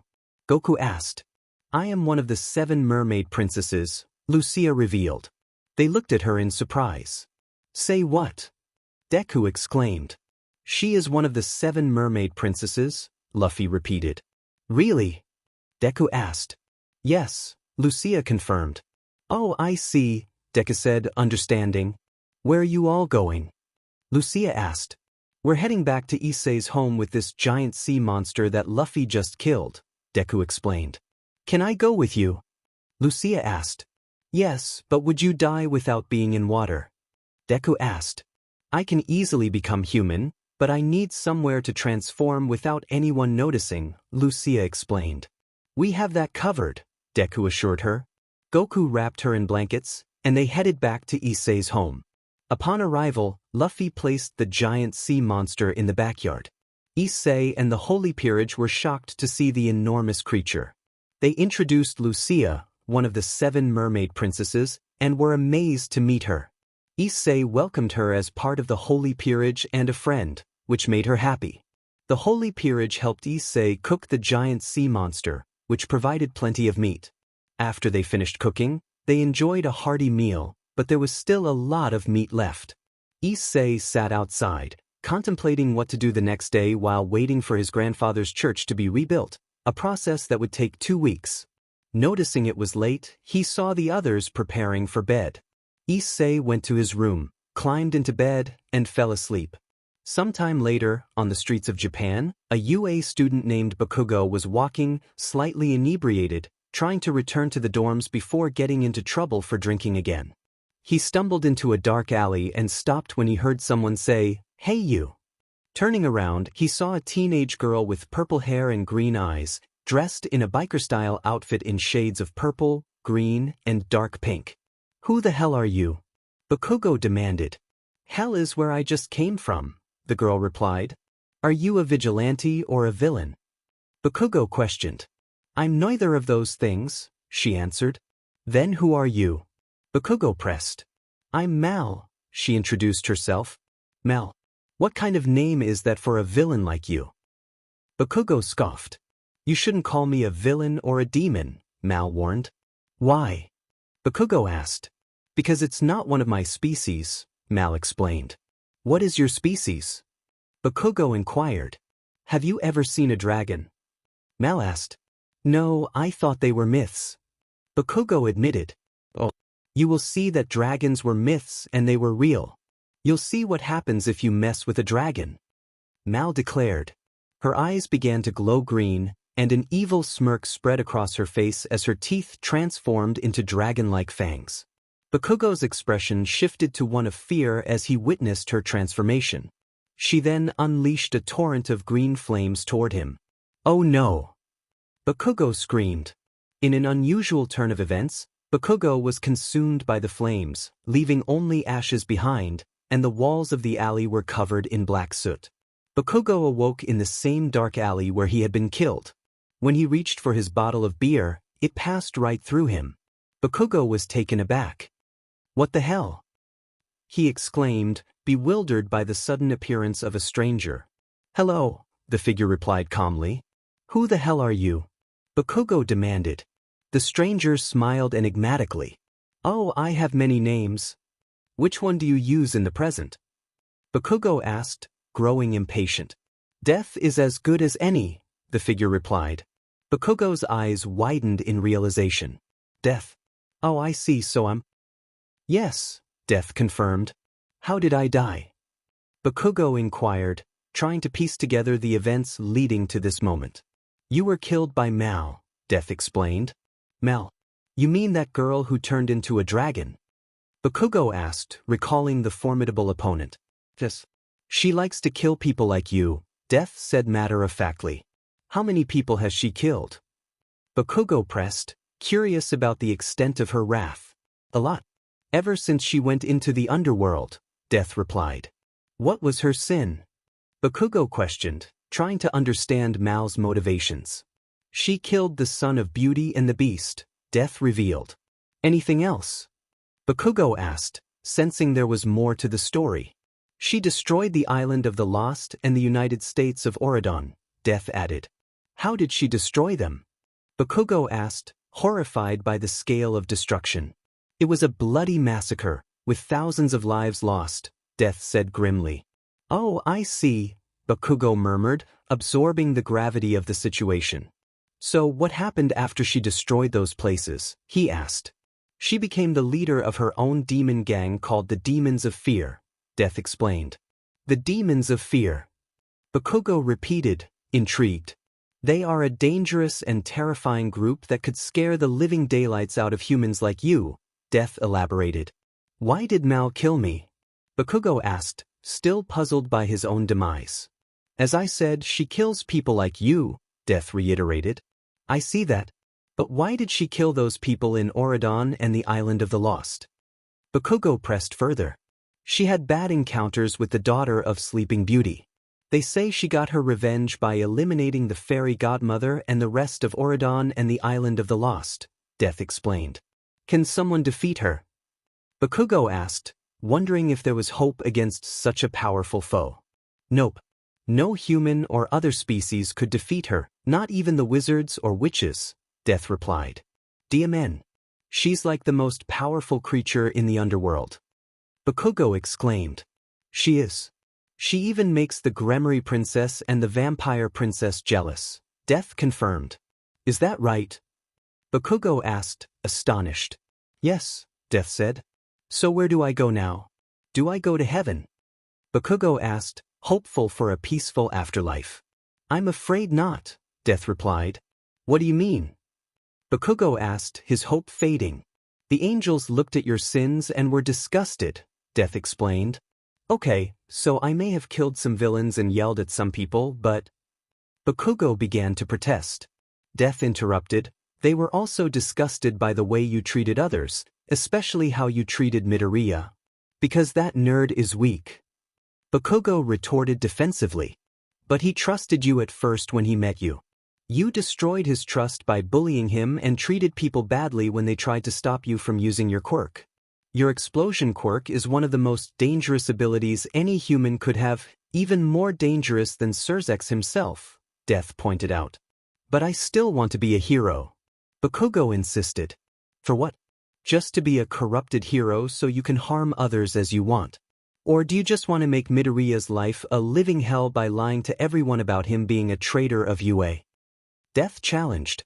Bakugo felt ashamed for what he had done and looked down with a shocked expression. Exactly. Even Lucifer himself is disgusted by your actions but is also impressed by your pride and rage, so he is putting you with those who are like you, Death said. What? Bakugo exclaimed in disbelief. Enjoy your afterlife in hell, Death concluded. Wait, what? Bakugo shouted, but before he could say anything more, the ground opened up and he fell into the demon realm, also known as hell. I hope he doesn't cause problems, Death mused. Meanwhile, Issei was asleep on his bed, dreaming about his past until he encountered another heavenly dragon in his mind. Who are you? Issei asked, confused. Don't you recognize me? The dragon replied. Issei remembered that the heavenly dragon used to be Vale Lucifer's booster gear before he was killed by Michael the Archangel. Albion, he guessed. Yup, Albion confirmed.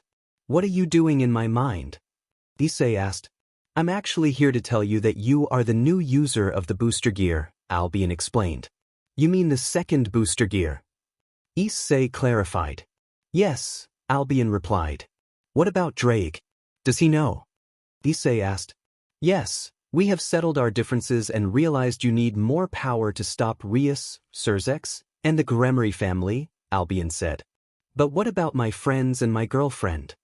Issei inquired, concerned for their safety. I have upgraded their abilities and weapons so they can fight against up-ranking demons, devils, and fallen angels, Albion assured him.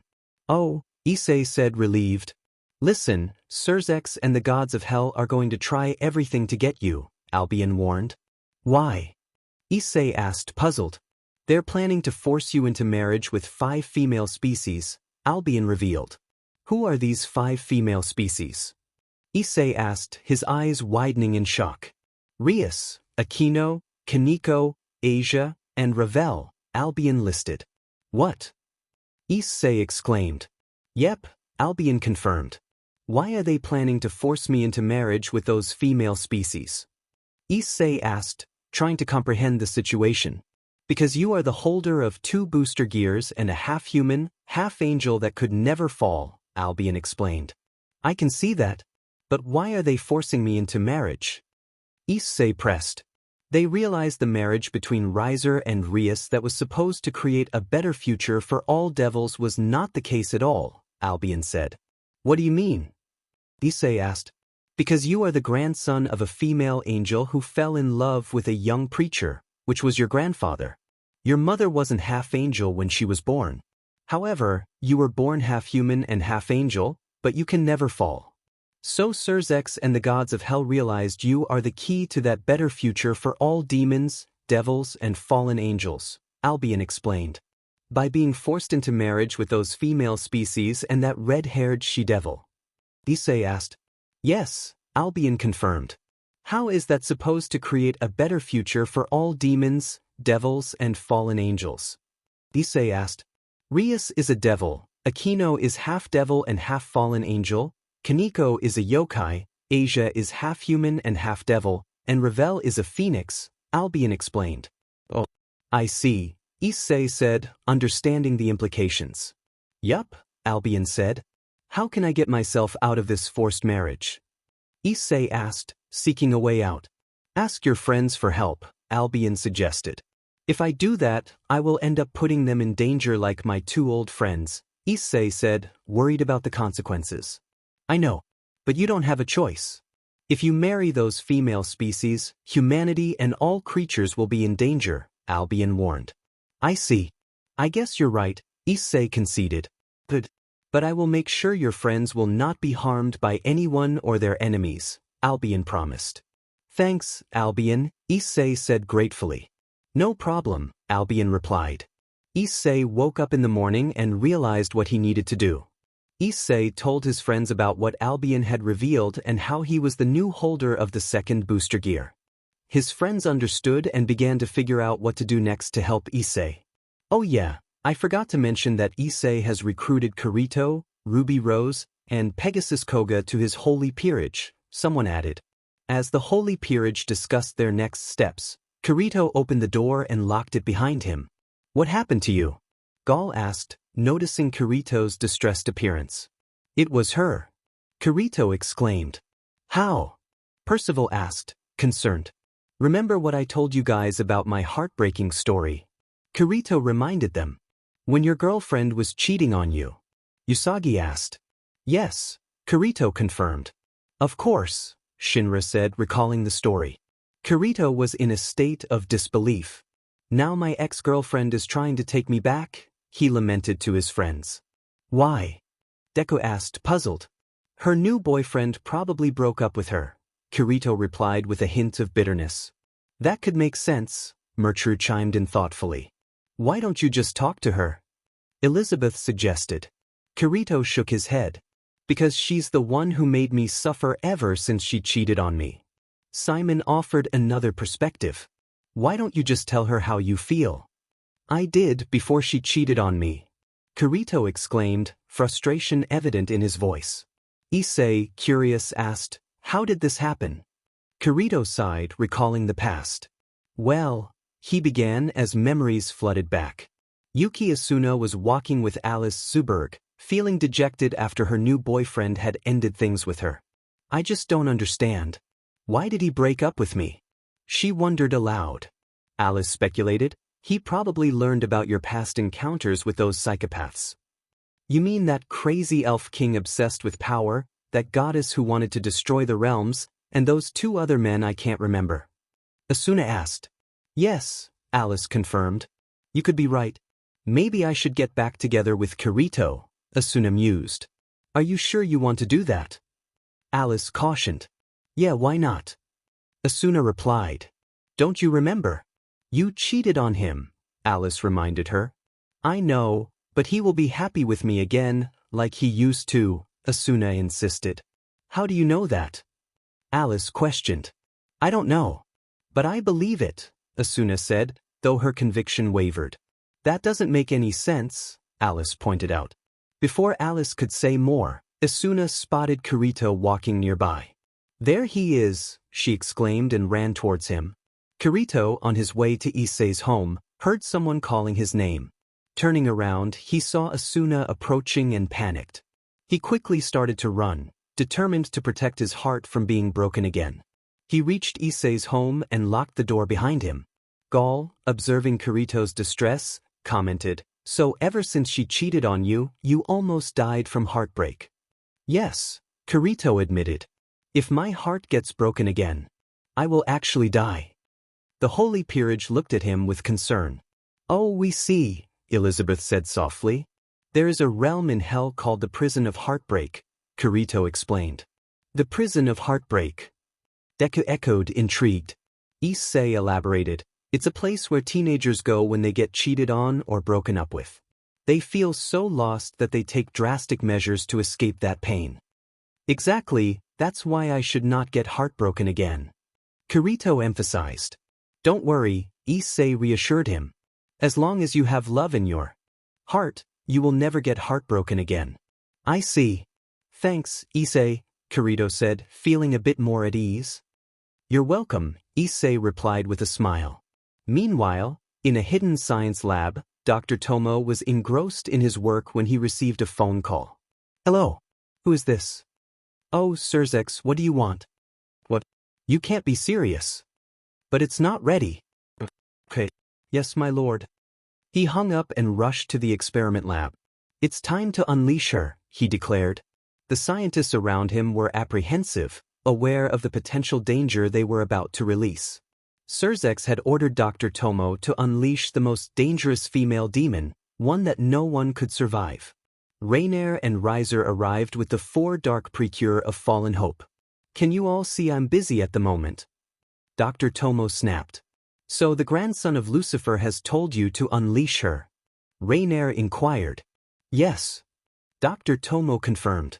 "Hey man, calm down," Riser tried to soothe him. "You calm down," Dr. Tomo retorted. "Just calm down," Dark Mask interjected. "What's so bad about unleashing her?" Dark Ivy asked. "Did you all forget that she is one of the most powerful demons who can eliminate anyone who tries to stop her?" Red Darkness reminded them. "She is also our friend," Ashley added. "I know that, but she is still powerful even if she is contained," Dr. Tomo said. Before he could continue, the pipes burst open, releasing liquid from the containment. "What the?"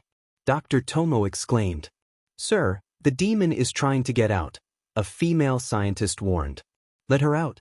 "Surzex has given us an order to unleash this demon," Dr. Tomo instructed. "You might want to take cover," Raynare advised. "Why?" Riser asked. Raynare pointed at the giant container surrounded by pipes.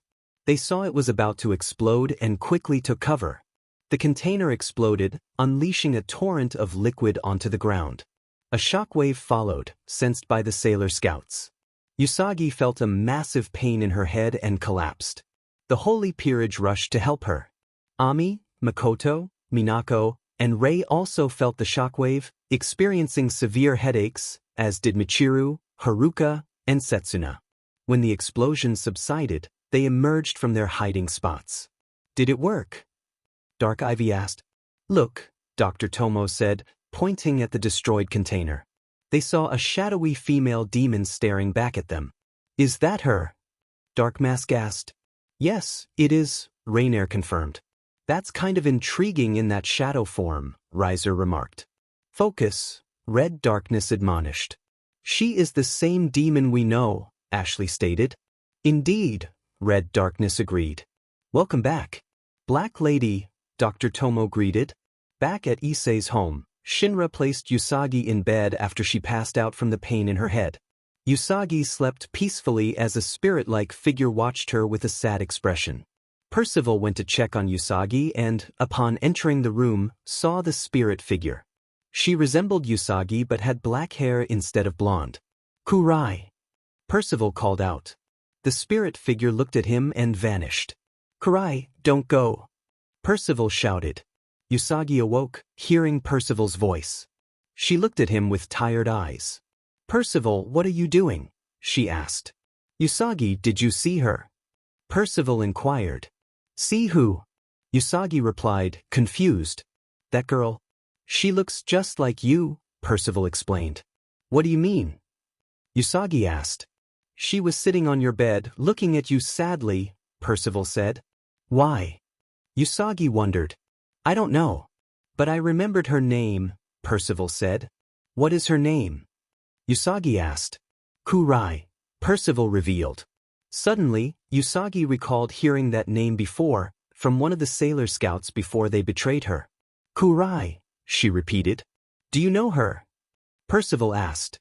"Yes, I'm beginning to remember now. She was my twin sister," Usagi said. "She's your twin sister?" Percival asked, surprised. "Yes," Usagi confirmed. "Why didn't you mention her?" Percival asked. "Because I couldn't remember back then, before I was betrayed by my so-called friends," Usagi explained. "Do you think the Sailor Scouts were trying to keep you from remembering Kurai?" Percival speculated. "I believe so," Usagi said. "What about your ex-boyfriend? Did he know about this?" Percival asked. "I think he did. That's why he broke up with me. He was trying to protect me from remembering that I have a twin sister," Usagi realized. "That makes sense," Percival agreed. "I can't believe I was in love with that JRK," Usagi exclaimed, feeling a mix of anger and betrayal. Before Usagi could say anything else, Percival experienced a sensation he had never felt before. He turned to her, his voice tinged with confusion. "I feel something," he said. "What do you feel?" Usagi asked, concern evident in her eyes. I think I feel her presence, Percival replied, his gaze distant. Where? Usagi pressed. Somewhere at the park, he answered. We have to go there, Usagi decided. What about the others? Should we wake them up? Percival wondered. No, they need their sleep. Let's go see my lost twin sister and come back afterward, Usagi resolved. All right then, let's get going, Percival agreed. They ventured outside and made their way to the park. Upon arrival, they spotted a teenage girl with black hair standing alone in the night. Usagi's breath caught. Is that? She began. Yes, it's her, Percival confirmed.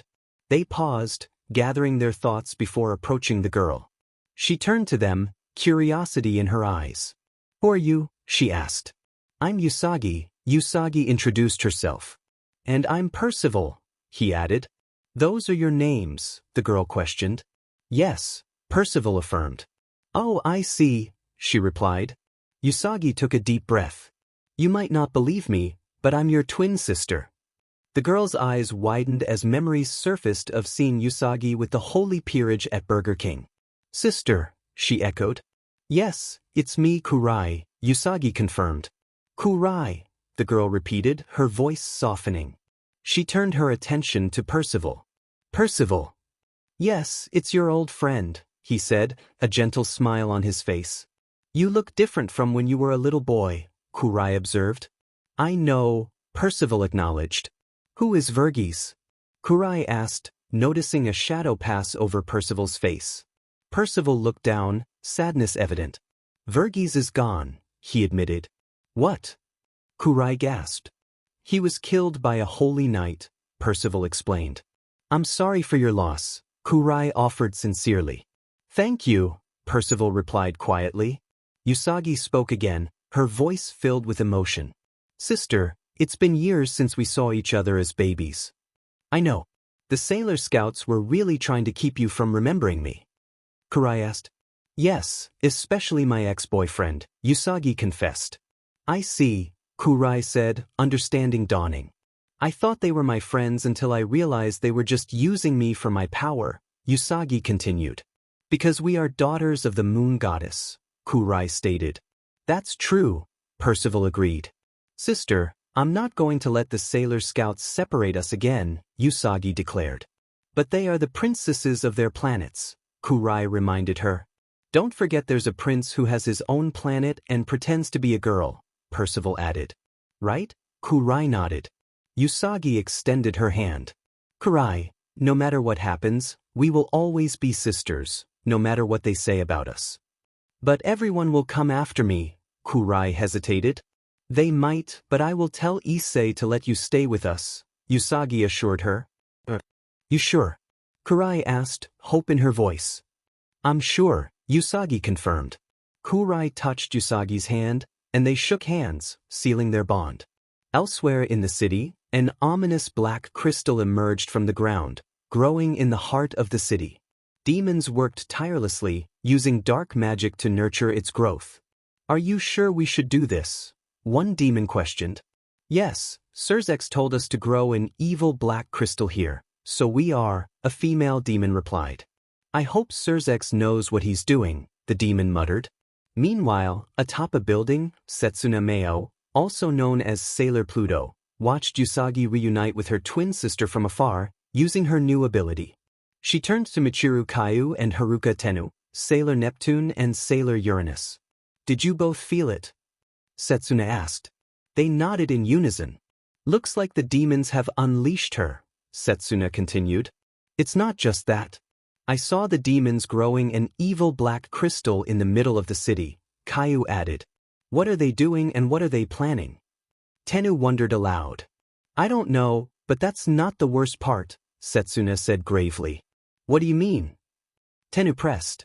Usagi has reunited with Kurai, Setsuna revealed. What? Kaiju and Tennu exclaimed in unison. But how? Tennu demanded. Like I said, I don't know, Setsuna admitted. I thought the Sailor Scouts and Mamoru were supposed to keep her from remembering, Kaiju said, bewildered.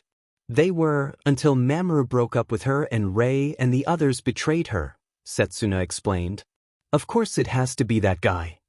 Tennu exclaimed, frustration evident.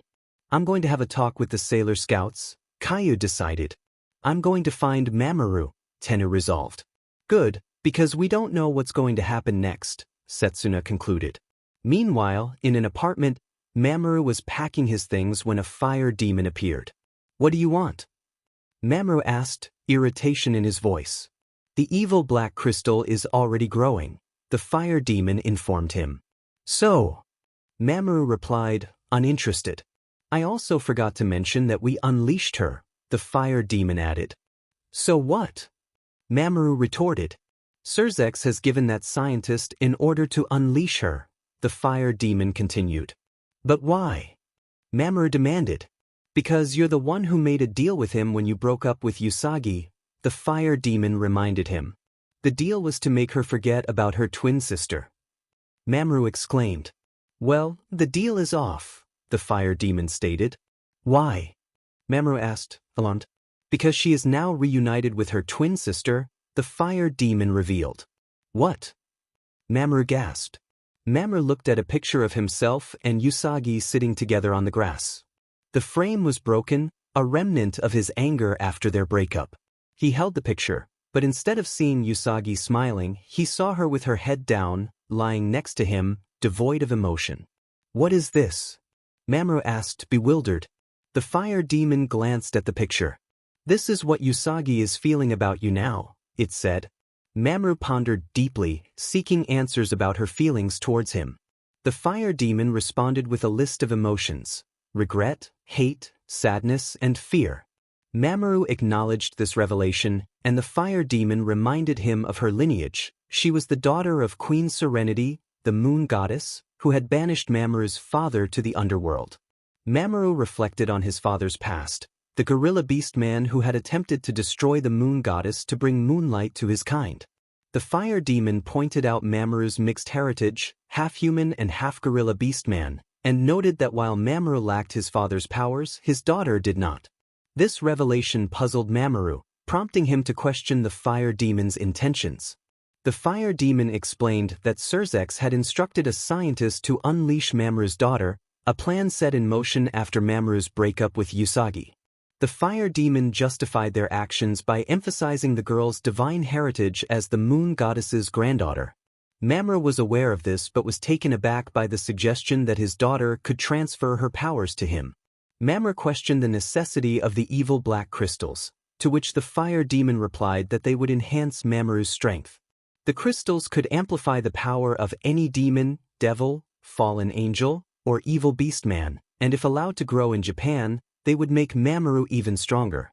The fire demon sensed Mamoru's frustration with the tale of his father's defeat by the moon goddess, a story that had haunted him since childhood. Determined, Mamoru asked where to begin. The fire demon offered to teleport him to the Gremory mansion, using a magic circle to transport him there. The fire demon warned that once the evil black crystal reached its full potential, it would be too late for the holy peerage to destroy it. Meanwhile, in the underworld, Dr. Tomo informed Surzex that Black Lady's powers wouldn't transfer to Mamoru until the following month. Surzex, growing impatient with his plans to force Issei into marriage, called upon Issa and the other demons, devils, fallen angels, and their students to gather at the Gremory mansion.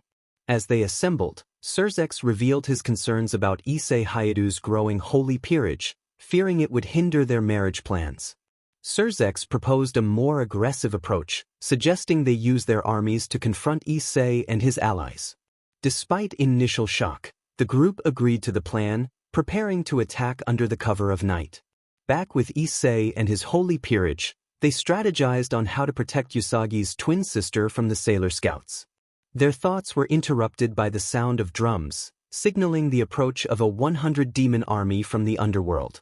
The holy peerage armed themselves, ready for battle, as Issei summoned his booster gear. Surzex, seated on his throne carried by Gogmagog, and Lady Phoenix, tied to a giant bird, led the charge. The world watched in disbelief as the ground opened, unleashing the demon army. The demon general approached Issei, confirming his identity with Surzex, who explained Issei's transformation after the River of Reincarnation. The fallen angel general questioned Issei's angelic nature, prompting Issei to reveal his angel wings defiantly.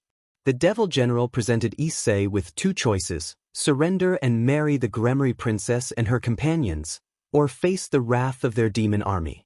Issei noted the similarity in the choices, prompting Surzex to intervene. Surzex addressed Issei, aware of the lingering resentment Issei held towards Rias and the others. As Rias descended with her devil wings, Issei's companions recognized her as the Gremory princess, each reacting to her youthful appearance.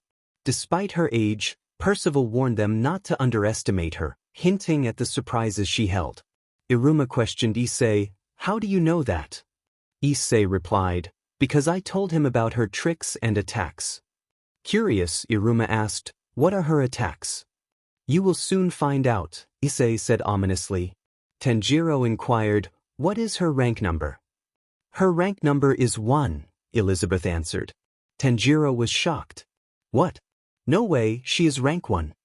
Iruma noted, "Her abilities must be that powerful if she has rank 1. I'm also rank 1, so that makes both of our attacks impossible to dodge or destroy," Issei stated. "That makes sense," Deku agreed. As Rias landed, Issei glared at her, and she regarded him and his holy peerage with a serious expression. When Rias looked at Irina, jealousy flickered in her eyes. "Why is she looking at Irina like that?" Simon asked. "She's probably jealous," Goku suggested. "Maybe," Luffy added. "She is definitely jealous," Naruto confirmed. "What makes you think that?" Asta questioned. "I've seen many girls get jealous," Naruto replied. Kinu observed, "She looks like she wants to kill her." "You think?" Tadao asked. "Yup, she does," Reiko affirmed. "She definitely does," Mineta added. "Stop looking at my girlfriend like that," Issei shouted. Rias turned her attention back to Issei. "Sit. Can we talk?" "I don't know, Rias. Do you want to talk or just break my heart again?" Issei retorted. Just then, Asia appeared from a magic circle, standing next to Rias. "What are you doing here, Asia?" Issei asked. "She's not the only one who is going to marry you," Asia said. "Oh, you're also going to marry me?" Issei replied. "Yes," Asia confirmed. "I already know that. The other girls are going to try to get me to marry them to create a better future for all demons, devils, and fallen angels," Issei said. "Issei, this engagement could really lead to a better future not just for demons, devils, and fallen angels, but for all unholy species in the underworld," Rias argued. "What better future? A future that could mean the end of all humanity and the realms around the world." Issei exclaimed. Rias fell silent. "Issei, you are being unreasonable," Asia said, her voice shaking slightly. "What makes you think I'm unreasonable, Asia?" "Rias is not the only one who has played with my emotions. You were killed by Raynare because of your twilight healing. I cried after you died. I unleashed my anger on Raynare and begged Rias to bring you back to life, and look at what you have become. You are no longer a nun but a devil." Issei vented. Asia looked a bit frightened. "I'm sorry. I couldn't control my anger," Issei added, softening his tone. "Issei, this could be a chance to become a powerful being to confront the Lord himself," Surzex said. "And why would I do that to my savior?" Issei shot back. "Your savior?" Rias questioned. "God himself sent his angels to save me when I ran away from the ORC. He is the one who reunited me with Irina. She is my childhood friend and my true love," Issei explained. "The God of the Bible is the one who separated you two in the first place." Rias countered. "Because he knew you would try to harm her and take away her angel wings to make yourself stronger. The reason you love me is that I have something important for the Gremory family," Issei declared. "You mean the booster gear?" Rias asked. "Not just one booster gear," Issei said, summoning another booster gear on his left arm. Surzex and the others were shocked to see Issei with a second booster gear. "How?" Surzex exclaimed. "Albion has chosen me to be the new holder of the second booster gear," Issei replied confidently. Lady Phoenix remarked, "No one has ever had two heavenly dragons before." Surzex added, The one holding 2 booster gears could have more power than any other creature, mortal, or even any god. Issei warned, and don't even think about putting those evil pieces on me again because I already have pieces on me. Issei turned around to show his back. Rias and her peerage saw that the pieces were not evil pieces. Instead, they were holy pieces. Ravel appeared saying, "Hello there. What are you doing here?" Issei asked. "I'm here to explain what evil pieces are," Ravel replied. "What are they?" Issei inquired.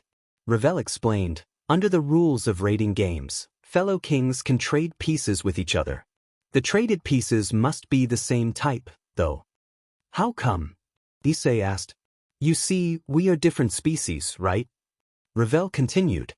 "Yes, I am a human and you are a phoenix," Issei acknowledged. "Exactly. If we are the same species, we must each have our own evil pieces that have the species logo or faces on them," Ravel said. "Is that right?" Issei asked. "Yes," Ravel confirmed. "I see. But why is your brother the king and your mother also the king? It doesn't make any sense." "She should be a queen," Issei questioned. Lady Phoenix explained, "Well, my father was a human who married a phoenix, which gave Beard to me and provided me with her evil pieces. Then I gave my son the evil pieces when he grew up." "I see. But why did you have to force Rias into a marriage with your son, which caused Issei to save her?" Issei asked. Lady Phoenix admitted, "To be honest, my son fell for it easily." Riser interjected, "That's because Surzex was the one who tricked me into fighting Issei Hyoudou just to win Rias back. Now Issei really regrets it," Issei said. "How come?" Riser asked. "You'll see after I explain what the holy pieces are," Issei replied. Riser, Ravel, and Lady Phoenix disappeared. "Well, we have enough of breaking the fourth wall, so let me explain how the holy pieces work," Issei continued. "These are what the holy pieces look like. They work exactly like the evil pieces, but instead of being used for evil or expanding their life force, they give the ability to sense danger or sneak attacks. Demons, devils, and fallen angels can't touch the holy pieces because they are filled with holy water created by the Lord himself," Issei explained. "Anyway, now back to the story," Issei said. Rias asked, "What? But how?" "You see, thanks to Irina. She gave me these holy pieces to keep me and my friends from being attacked," Issei explained. "I can see that. Well, what is your choice?" Rias asked. "Neither," Issei replied. "So be it." Rias declared, teleporting with Asia to Surzex. Surzex commanded, "You know what to do." The demon general responded, "Yes, my lord." Everyone attack. The 100 demon army started to charge at the holy peerage. Issei and his holy peerage put their hands together. "Lord and Father, give us the strength of hope and the bravery we need to fight the demons to protect our loved ones." Issei prayed. "Amen," echoed the holy peerage. Issei and his holy peerage began to charge at the 100 demon army. Jibanyan unleashed his paws of fury, delivering a double punch to the demons. Meanwhile, Decohernst won for all to strike a titan, causing it to topple over the demons. The pro-heroes stood in shock at the scene unfolding before them.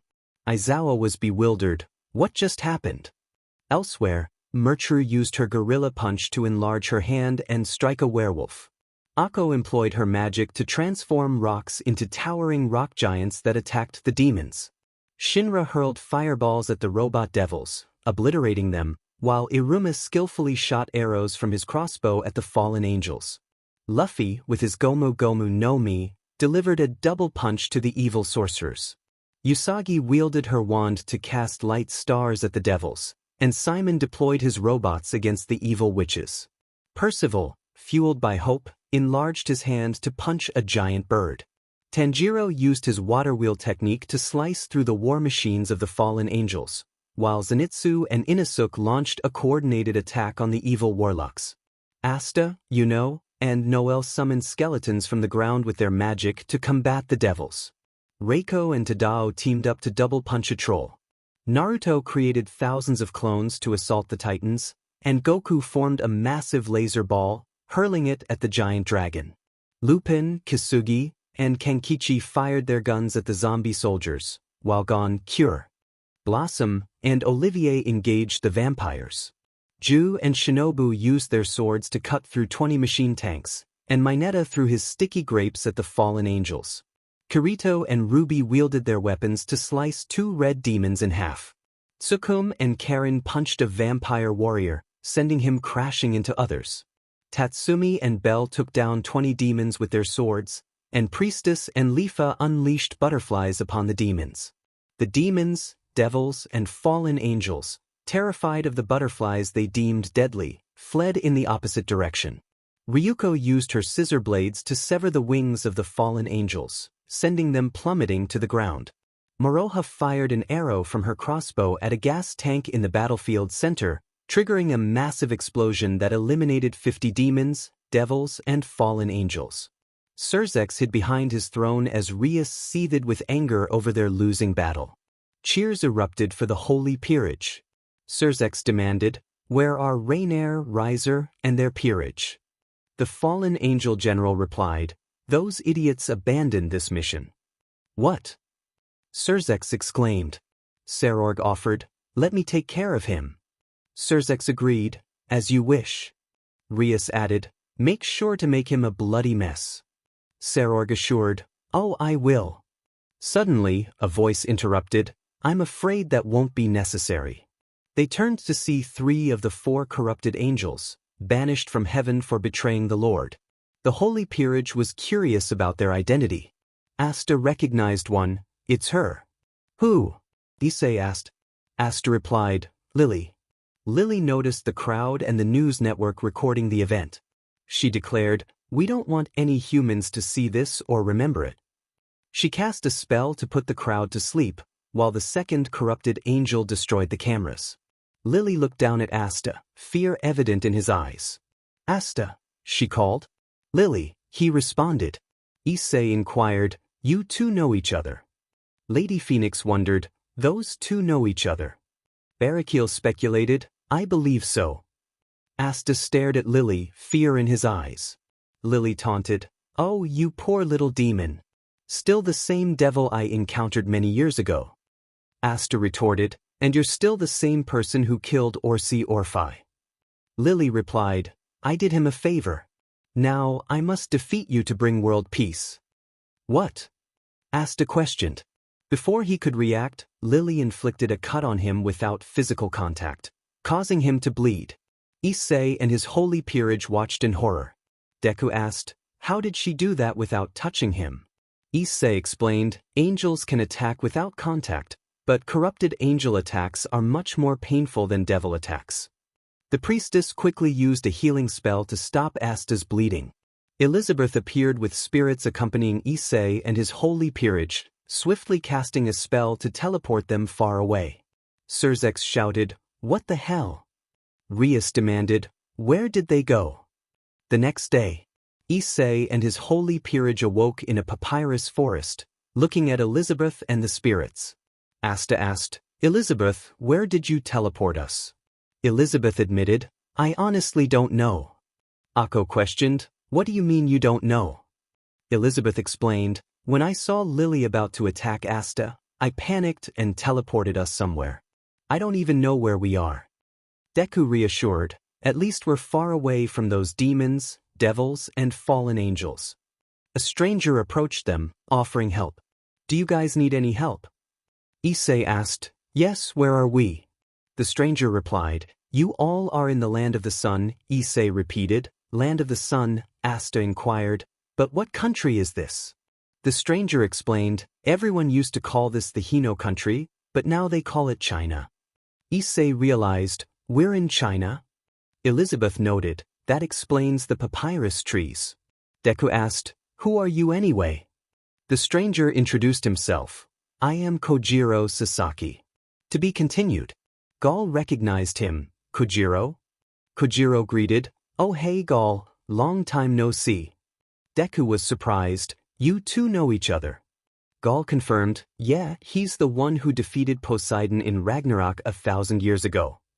Deku exclaimed, "No way." Mertru recalled, "I heard about you before." You're the one who had help from a Valkyrie to defeat Poseidon. Gaul explained, the Valkyrie who helped him is my sister, Christ. She has two personalities. Issei asked, what do you mean? Gaul elaborated, Christ has a kind and innocent personality, but her rage and anger personality is something she cannot control. Issei wondered, isn't she dangerous?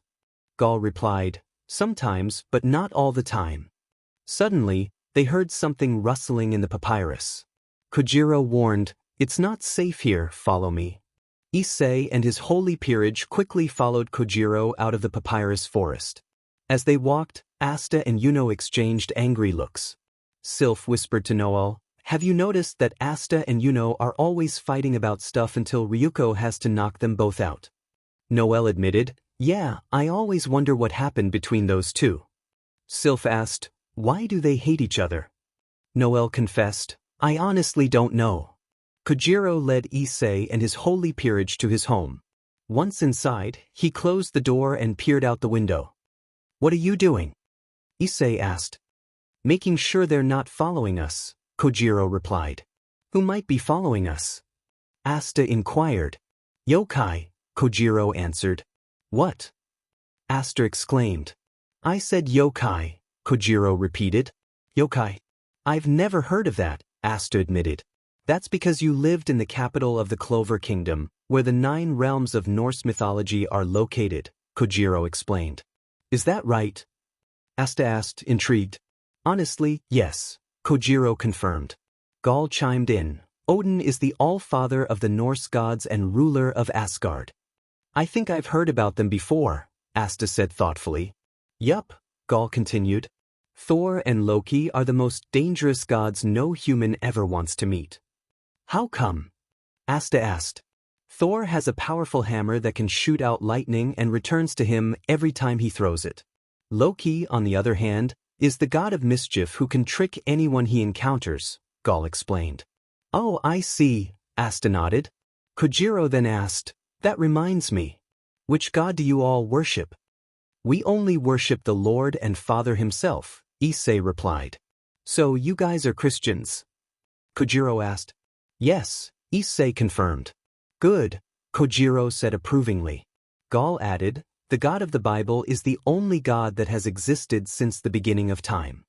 That's true, Kojiro agreed. Deku spoke up, I just don't get it, though. What don't you get? Kojiro asked. Everyone back in Japan is getting violent, causing heartbreak and betrayal, and there are corrupted heroes and monstrous people, Deku explained. This kind of reminds me of the journey to the West, Kojiro mused. Journey to the West? Issei asked. You know, Gaul said, where 4 travelers had to journey to the West for the scriptures from Buddha to bring peace to China. I still cannot believe I was in love with a corrupted angel, Asta confessed. Still thinking about Lily? Mertru asked. Yup, Asta admitted. Wait a second, Issei interjected. Ever since Kuo Academy was established, the students have been growing increasingly reckless and violent. Come to think of it, Asta said, back home before I joined the Black Bulls, I couldn't get my own grimoire. That careless. Wizards suggested I should try again next year, and people in my village were getting corrupted by their own magic. Even Noel's brother and sister were affected. It's just like Yokai Academy, Tsukum added. The principal didn't do anything about the events that happened, and I had to take care of it. What happened? Asta asked. First, there was Komiyasayu, Mocha's ex-boyfriend. He turned into a monstrous form and tried to harm Mocha until I helped her reveal her true self, and she defeated him. But at his last breath, he warned me never to trust her or the other girls, Tsukum recounted. Why? Asta asked. You'll see, Tsukum replied. Anyway, after that incident, there were 3 yokai boys, Kozo, Nagai, and Teira, who tried to get rid of me just to get to Mocha, but she handled them. Then there was Kito, the Academy's enforcer, who dealt with a spider that tried to attack me. After that, some mermaids were causing trouble, and Mocha defeated them too.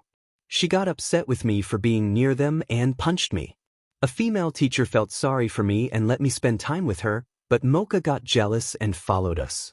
When we were alone, she transformed into a giant half-human, half-snake creature, but Mocha defeated her as well. Then there was Kotaro Ijuin, who used his ability to manipulate girls into loving him, including Mocha. I found out when I saw them with emotionless expressions. When I tried to talk to them, he snapped his fingers, and the girls pushed me down. He ordered Mocha to bite me, and she did so hard that I thought I was done for.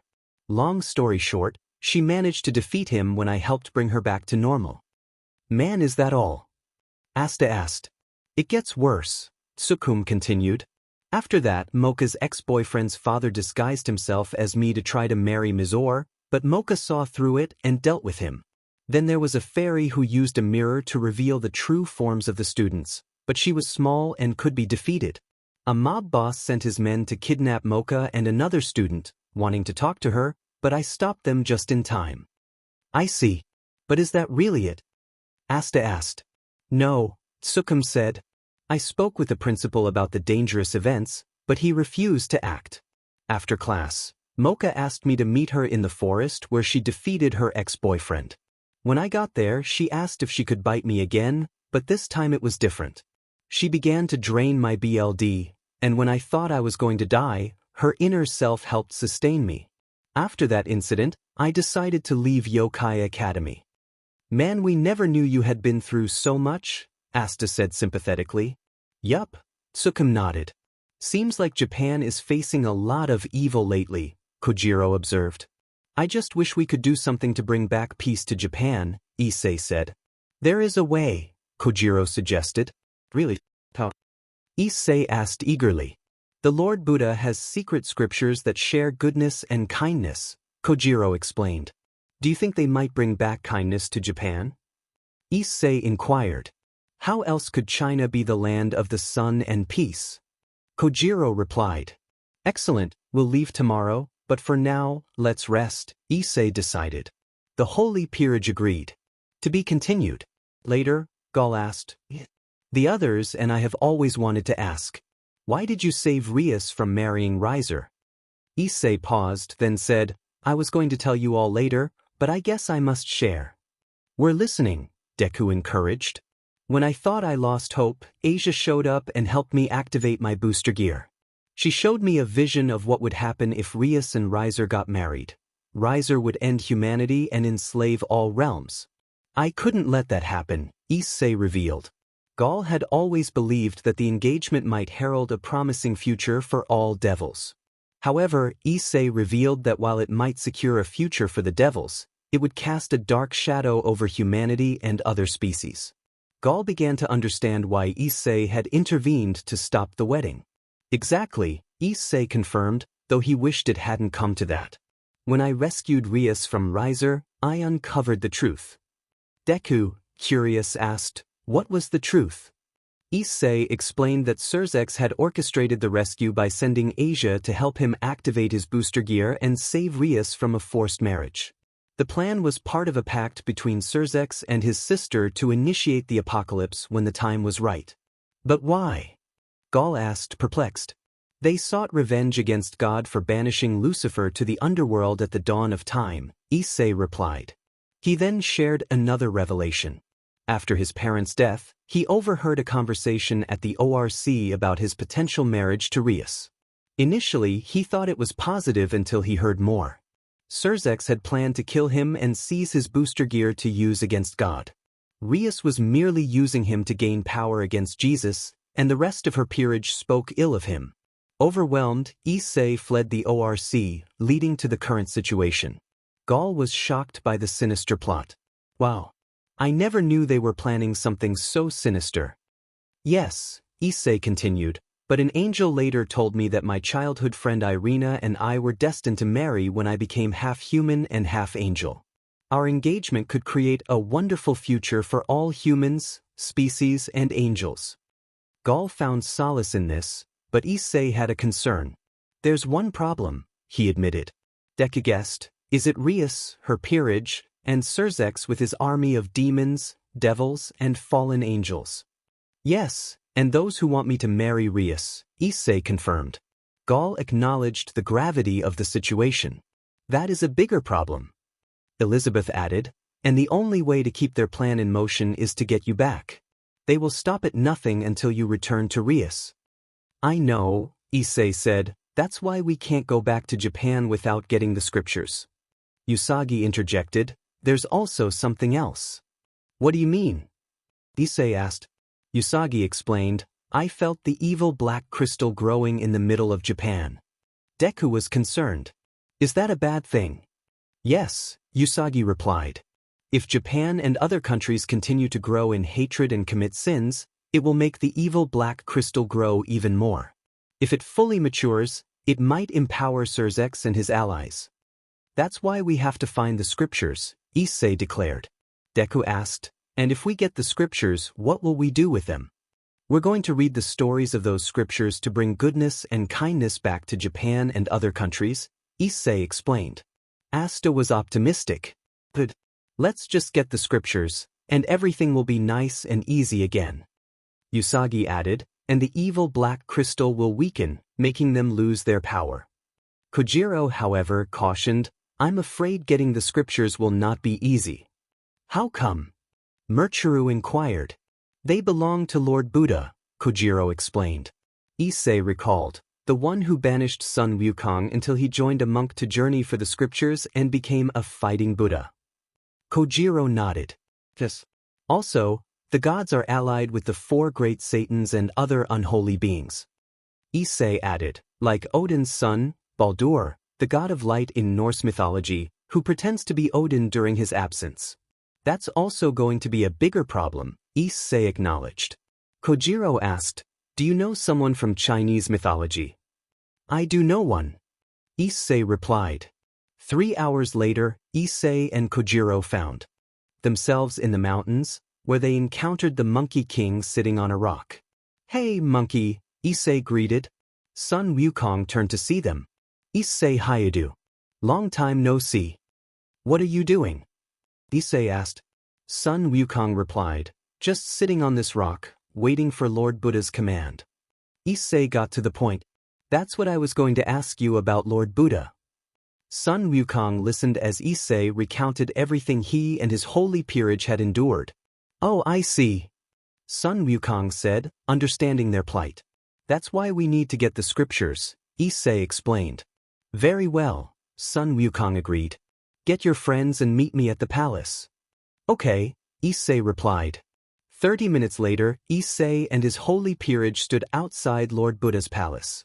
Sun Wukong announced, Lord Buddha, Issei Hyoudou and his holy peerage await outside. Lord Buddha permitted, Issei and his holy peerage may enter. The monks echoed, Issei and his holy peerage may enter. As they entered the palace, Issei and his holy peerage knelt before Lord Buddha. Lord Buddha, Issei began, we come here to ask for the scriptures, so we can bring back peace and kindness to our land. Lord Buddha observed, there is much deception and dishonesty in your land. The people who have betrayed you are faithless and dishonorable, consumed by lust, rage, greed, pride, and heartbreak, abusing their power and creating boundless evil. I know and I understand, Issei acknowledged. Lord Buddha continued, I have 3 stories of scriptures. There are 35 scriptures in 15,144 scrolls. These are the path to truth, love, happiness, kindness, and the way to goodness. I see, Issei said. Lord Buddha instructed, Ananda, Kasyapa, take them to the jewel tower and give them the scriptures.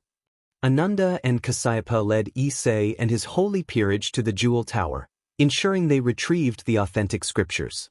Once they had them, they returned to the palace. Lord Buddha inquired, Kasyapa, Ananda, how many did you give them? Tell me the names.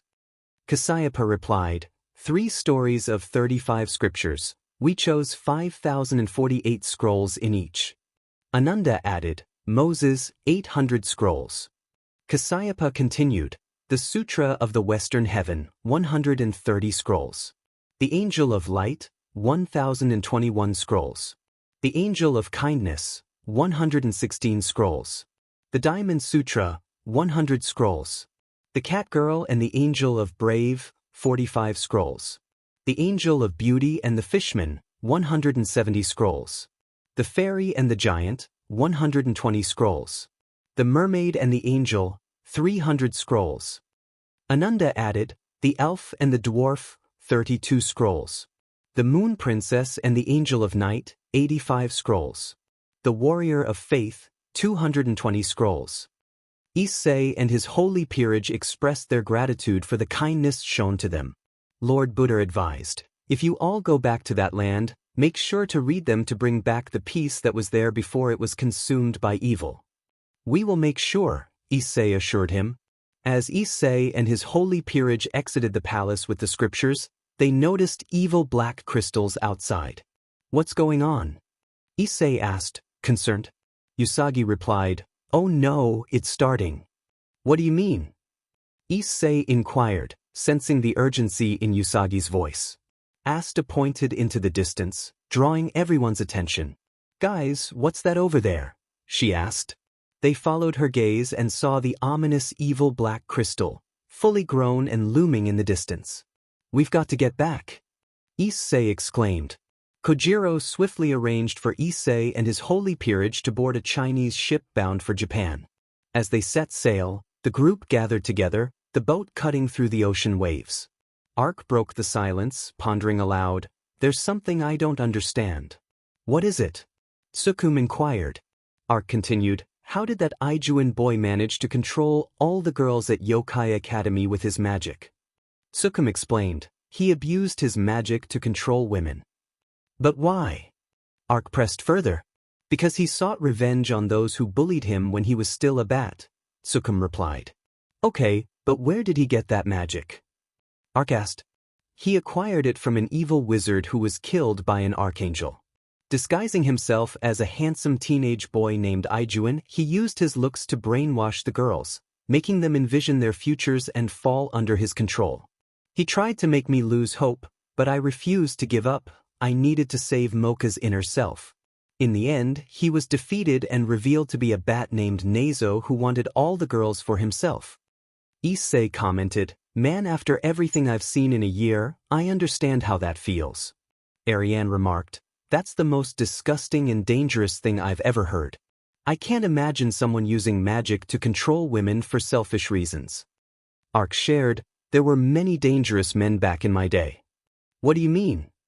Issei asked. I saved 2 girls from men trying to take advantage of them. I also rescued Ariane and those female elves from Hyoudou and his gang, who were leading them to a terrible fate. After freeing them, I went to Hyoudou's hideout, defeated him, and liberated the suffering female elves. Issei reflected, that might explain why Lord Buddha mentioned men being consumed by lust. Ark affirmed, that's why I always protect women from monstrous men and creatures. Deku added, the pro-heroes in Japan are like the gods who wanted to destroy humanity 1,000 years ago. They didn't care for their history or worship, they wanted to eliminate all species after they were done with humans. The pro-heroes abused their powers and families just to become famous. Issei responded, but that's not what being a hero is about. Deku lamented, I know. But no one listens. Quirk users bully those without quirks, making them feel like losers. That's awful, Issei said. Murchru noted, it's the same with beastmen. Hunters always kill them and beat them up just because they're not human. That's even worse, Issei replied. Priestess interjected, that's not even the worst. What do you mean by that? Issei asked. The goblins back in my home were savage and dangerous creatures that harmed anything in their way. I know some goblins can be kind and don't look menacing, but these goblins were evil, Priestess explained. How do you know about that? Issei inquired. I don't want to talk about it, Priestess replied. Oh okay, Issei said. Tsukum spoke up, there's something I need to tell you guys. What is it? Issei asked. After I was betrayed by Mocha, I wanted revenge. So I gathered some humans and started an angry mob, Tsukum confessed. In a flashback, Tsukum and the mob stood outside Yokai Academy. Holding a torch, he led them, shouting, This entire academy is filled with dangerous and monstrous yokai creatures. Burn this academy. Burn it to the ground. He threw the torch onto the roof, igniting half the academy. Students screamed and fled, but the mob retaliated, wielding knives and flamethrowers against the snow yokai's abilities. Chaos and destruction reigned. Tsukum entered the academy, shooting at students to clear his path. He burst into the principal's office, finding Mocha inside. "Mocha," he said. "Tsukum, what are you doing?" Mocha cried. "Something I should have done a long time ago." Tsukum declared. "These students are innocent." Mocha protested. "No, they're not. They are dangerous and horrifying creatures that deserve to be destroyed." Tsukum retorted. Without hesitation, Tsukum snatched the Rosario cross from Mocha's neck. Shocked and heartbroken, she watched as he drew a spear and placed the cross on her chest. In a terrible mistake, he stabbed Mocha with the spear, piercing her heart. The nearby students and girls were horrified by the sight. "Mocha, I love you," Tsukum said, tears in his eyes as he held her lifeless body amid the burning academy. Back in the present, Tsukum looked at his friends, who were moved to tears. Deku said, I can't imagine." Ark asked, "What happened after that?" Tsukum continued, "Her father was furious, and her sisters and friends wanted to kill me. All yokai, demons, and monsters were after me. The 3 Dark Lords were furious that the humans destroyed the academy. Mocha's family placed a bounty on me, but that wasn't the worst part." "What was?" Murchuru asked. "The gods heard what I did and approached me. The goddess of the sun punished me so I would always feel her presence at night." "What was the punishment?" Deku asked. "I was forced to wear the Rosario cross to keep Mocha's spirit within me." "Is that bad?" Deku inquired. "Every night, she drains my energy while I sleep. She never stops," Tsukum replied. "So that's why you always wear that cross," Deku said. "Yup," Tsukum confirmed. Issei added, "We've all been through rough pasts, but maybe it's time to leave the past behind." "Yeah, I guess so," Tsukum nodded. Kojiro announced, "We're here." As they looked out at Japan, the evil black crystal continued to grow, pulsing ominously. "Oh boy," Issei muttered. 10 minutes later, Issei and his holy peerage arrived back in Japan and rushed into the city, where fallen angels were attacking humans. The pro-heroes struggled to hold them off. The evil black crystal was opening a dark portal, unleashing more fallen angels.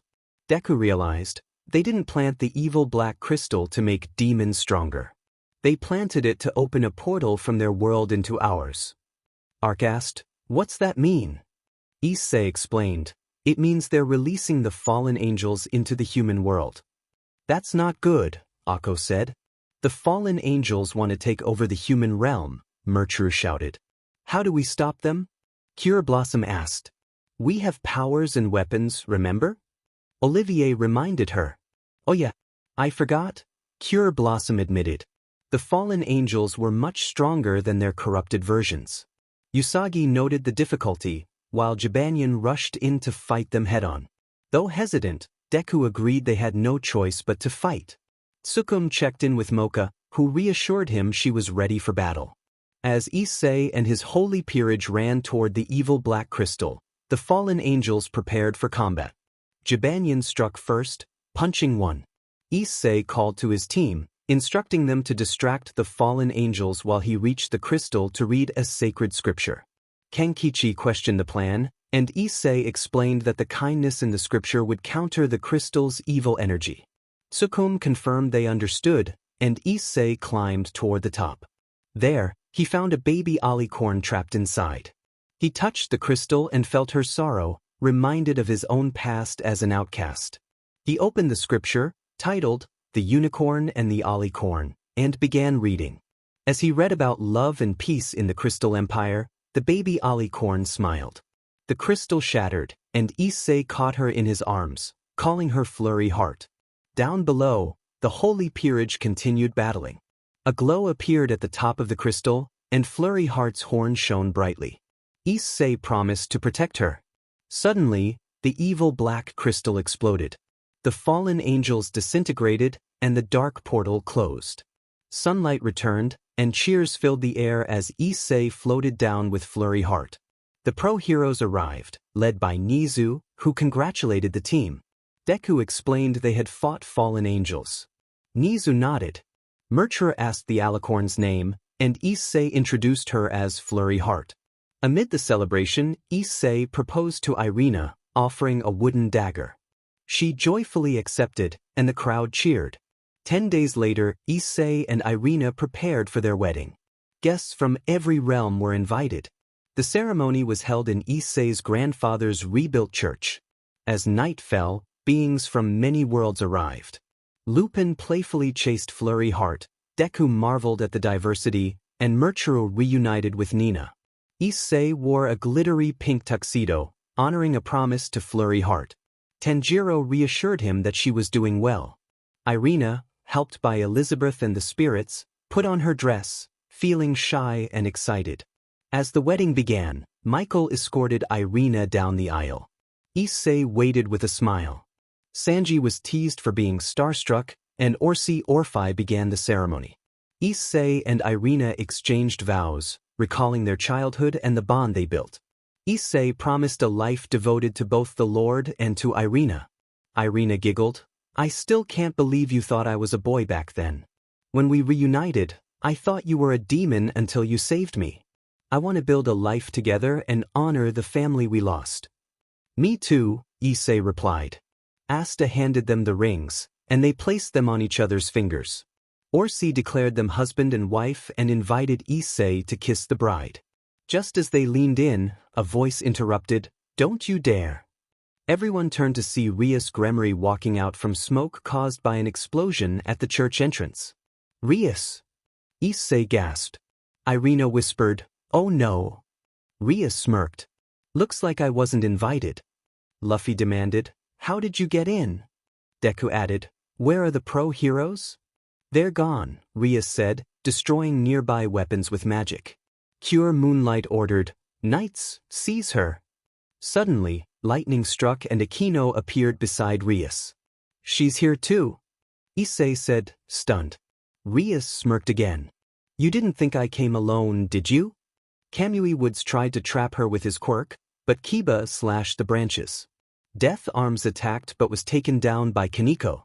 The Citri team, Riser and his Peerage, Raynare, and the 3 fallen angels all entered the church. Orsi shouted, "Stay behind me."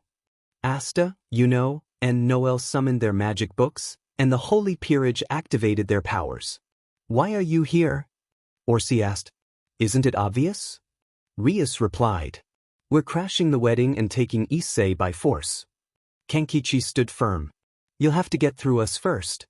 Then a voice echoed, "That won't be necessary." Surzex entered the church, sending fear through the room. Among the Christians and nuns, whispers spread. "It's Surzex, the grandson of the devil himself," one nun murmured. "He's not alone," added another as Seraphal Leviathan and Ajuka Beelzebub appeared beside him, revealing themselves as 3 of the 4 great Satans. Orsi gasped, "It's them." Issei murmured, "The 4 great Satans." Irina added, "Children of some of the 7 princes of hell." Suddenly, Michael descended before them. "Surzex, what are you doing here?" Michael asked. "I'm here to ensure you don't ruin her wedding," Surzex replied. "But Issei and I are supposed to get married," Rias objected. "I'm not in love with you anymore," Issei said firmly. "It's Irina I love." Rias snapped, "Why her? She's nothing but a spoiled brat." Issei shot back, "How dare you call her that? There are children here." Rias glanced around and realized children had overheard her. Surzex quickly cast a memory-erasing spell on them. "Anyway," Rias continued, "all you need to do is leave her and come back to me." "Why would I do that? I finally found someone who loves and cares for me, someone I can trust," Issei said. Rias stared at him in shock. Asta stepped forward and pointed his sword. "Leave now or I will act," he warned. Raynare smirked, "This is getting interesting." Riser mocked, "And what are you going to do with that sword?" Asta replied, "This sword is imbued with anti-devil magic." Seraphal gasped. "What? You think I'm joking?" Asta challenged. Orsi urged, "Asta, calm down." Asta relaxed. Michael suggested, "There must be a better way to settle this." "What about a rating game?" Issei offered. Surzex nodded. Not a bad idea. Riser scoffed. You're challenging the Gremory princess to a rating game? Yes, Issei affirmed. If we win, Irina and I get married. If you win, I'll marry Rias and the others. Rias accepted. You've got yourself a challenge. Suddenly, a powerful voice echoed, that won't be necessary. Everyone stopped and turned toward the sky. The Lord and Father hovered above them. Issei and his holy peerage immediately bowed. The rest followed. Rias was stunned. Is that? Aquino whispered, it can't be. Tiba stammered, it's. Kaneko added, the God of the Bible. Gasper confirmed, the Lord and Father himself.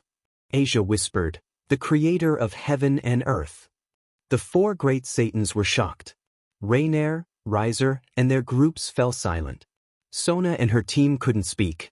Irina and the spirits bowed. Orsi was overwhelmed with joy at seeing his master. Why are you here? Rias asked. An archangel scolded her, watch your mouth. The Lord and Father is present. Show respect. God teleported Rias and her group onto his giant hand and looked down at them. Rias was shaken. God spoke, I've heard of your schemes. You were trying to take Issei by force on his wedding day. Why? Rias admitted, I made a mistake. I shouldn't have used Issei. We wanted to marry him to create a better future for devils, demons, and fallen angels. God replied, if that happened, it would bring a dark future to humanity and all creation. Rias insisted, but I love Issei. He should be mine forever. Aquino added, you mean ours. Rias nodded. God stated, Issei has already found his true love. Who? Rias asked. Irina, God answered. Rias and the others were shocked. What? God explained, their love is stronger than any other. They were childhood friends, and I had to separate them for her safety. Now they are together again as they were meant to be. Rias protested, it should have been me, not that angel. God corrected her, Irina is no ordinary girl. She is a true angel who loves her childhood friend, and now she is marrying him. Rias growled, not if I have something to say about it. She raised her magic, but nothing happened. What happened to my power? She asked.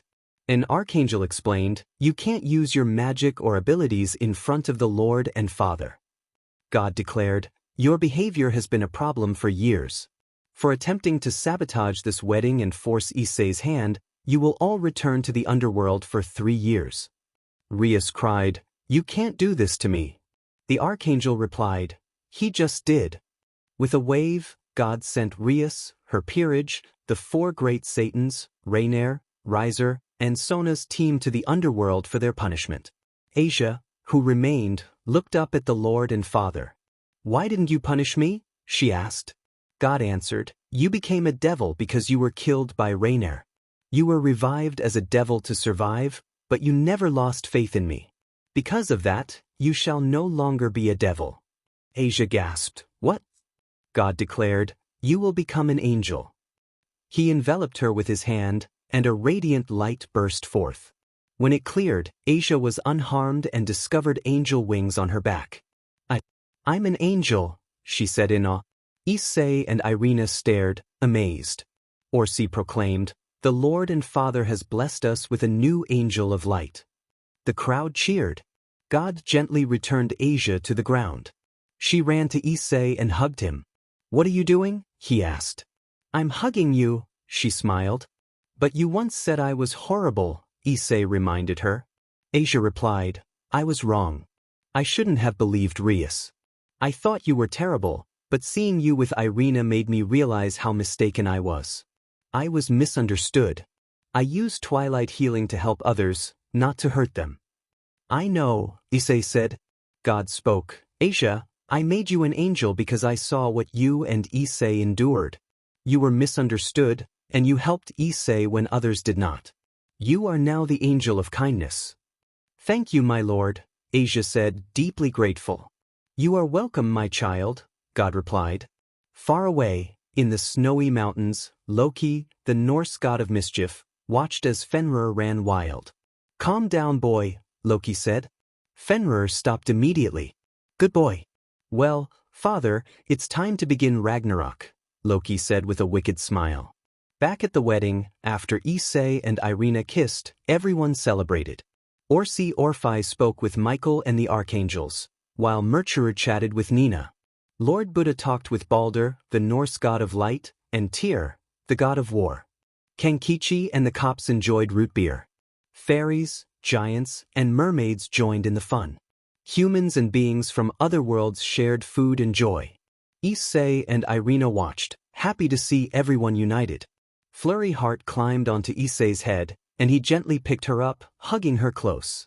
Asia danced with Belle, while Tsukum and Inner Mocha twirled with joy. Here come the bride and groom. Mineta called out as Issei and Irina walked down the steps. The crowd parted. Aizawa, play the music. Mike shouted. On it, Aizawa replied, turning up the volume as the celebration reached its peak. Soft music filled the room, setting the perfect mood. Deku, get the lights, someone said, and Deku responded with a nod as the angels dimmed them. Issei and Irina held hands and danced with joy. This wedding is going to be amazing, Goku said with a wide grin. Then he added, or so you think. Everyone looked up in surprise as Loki appeared, floating above them. Loki? Issei and Irina gasped in unison. Who is that? Asia asked curiously. Is that Loki, the Norse god of mischief? Asta wondered aloud. What are you doing here? Michael demanded. Loki shrugged casually. What does it look like? I'm crashing the party. Seems I wasn't invited to this wedding. You weren't wanted here, Ochako replied firmly. Loki smirked and retorted, says the girl who wants to become a hero just to benefit from others. Everyone, stay behind me, Elizabeth ordered, stepping forward. Astrid, keep back, she added, as All Might and Ursula prepared for any conflict. Now, let's not get violent, Loki said, raising his hands in mock surrender. Why should we listen to you? Goku asked, narrowing his eyes. Actually, I agree with him, Vegeta chimed in unexpectedly. I came to make peace, Loki insisted. Asta scoffed. As if you know anything about that. If you're here to fight, you're completely outnumbered, Elizabeth warned. Loki glanced around, noting the dozens of powerful beings surrounding him. Seems like I'm surrounded, he admitted. Indeed. Why not surrender and show respect to the Red Dragon Emperor and his Angel Queen? Nami suggested with a smirk. I'm afraid not, Loki said calmly. You see, I'm here to start Ragnarok. The crowd gasped in shock. You can't start Ragnarok. The only way to trigger it is to defeat the Norse god of light, Wednesday pointed out. Yeah, and your father won't let you get away with that, Enid added. Loki smirked again. That's where you're wrong. I found his weakness. What weakness? Issei asked. Mistletoe, Loki answered. Mistletoe? That's just a plant, Ataru said, confused.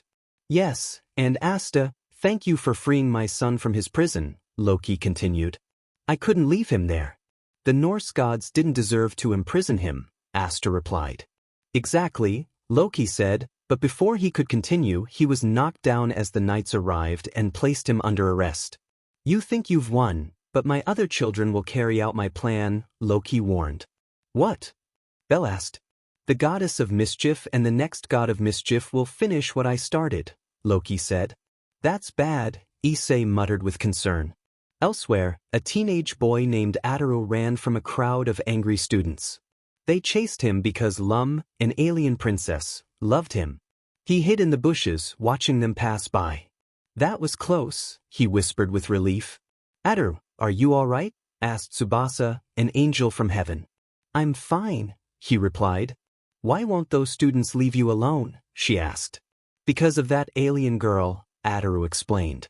Tsubasa then said, you know, Issei Hyoudou has been in your shoes too. Wait, really? Ataru asked. Yes.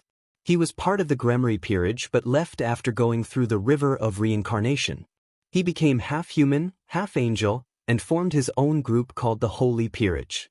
His marriage to Irina nearly fell apart until the God of the Bible stepped in, she explained. Wow, I had no idea he went through all that, Ataru said, thoughtfully.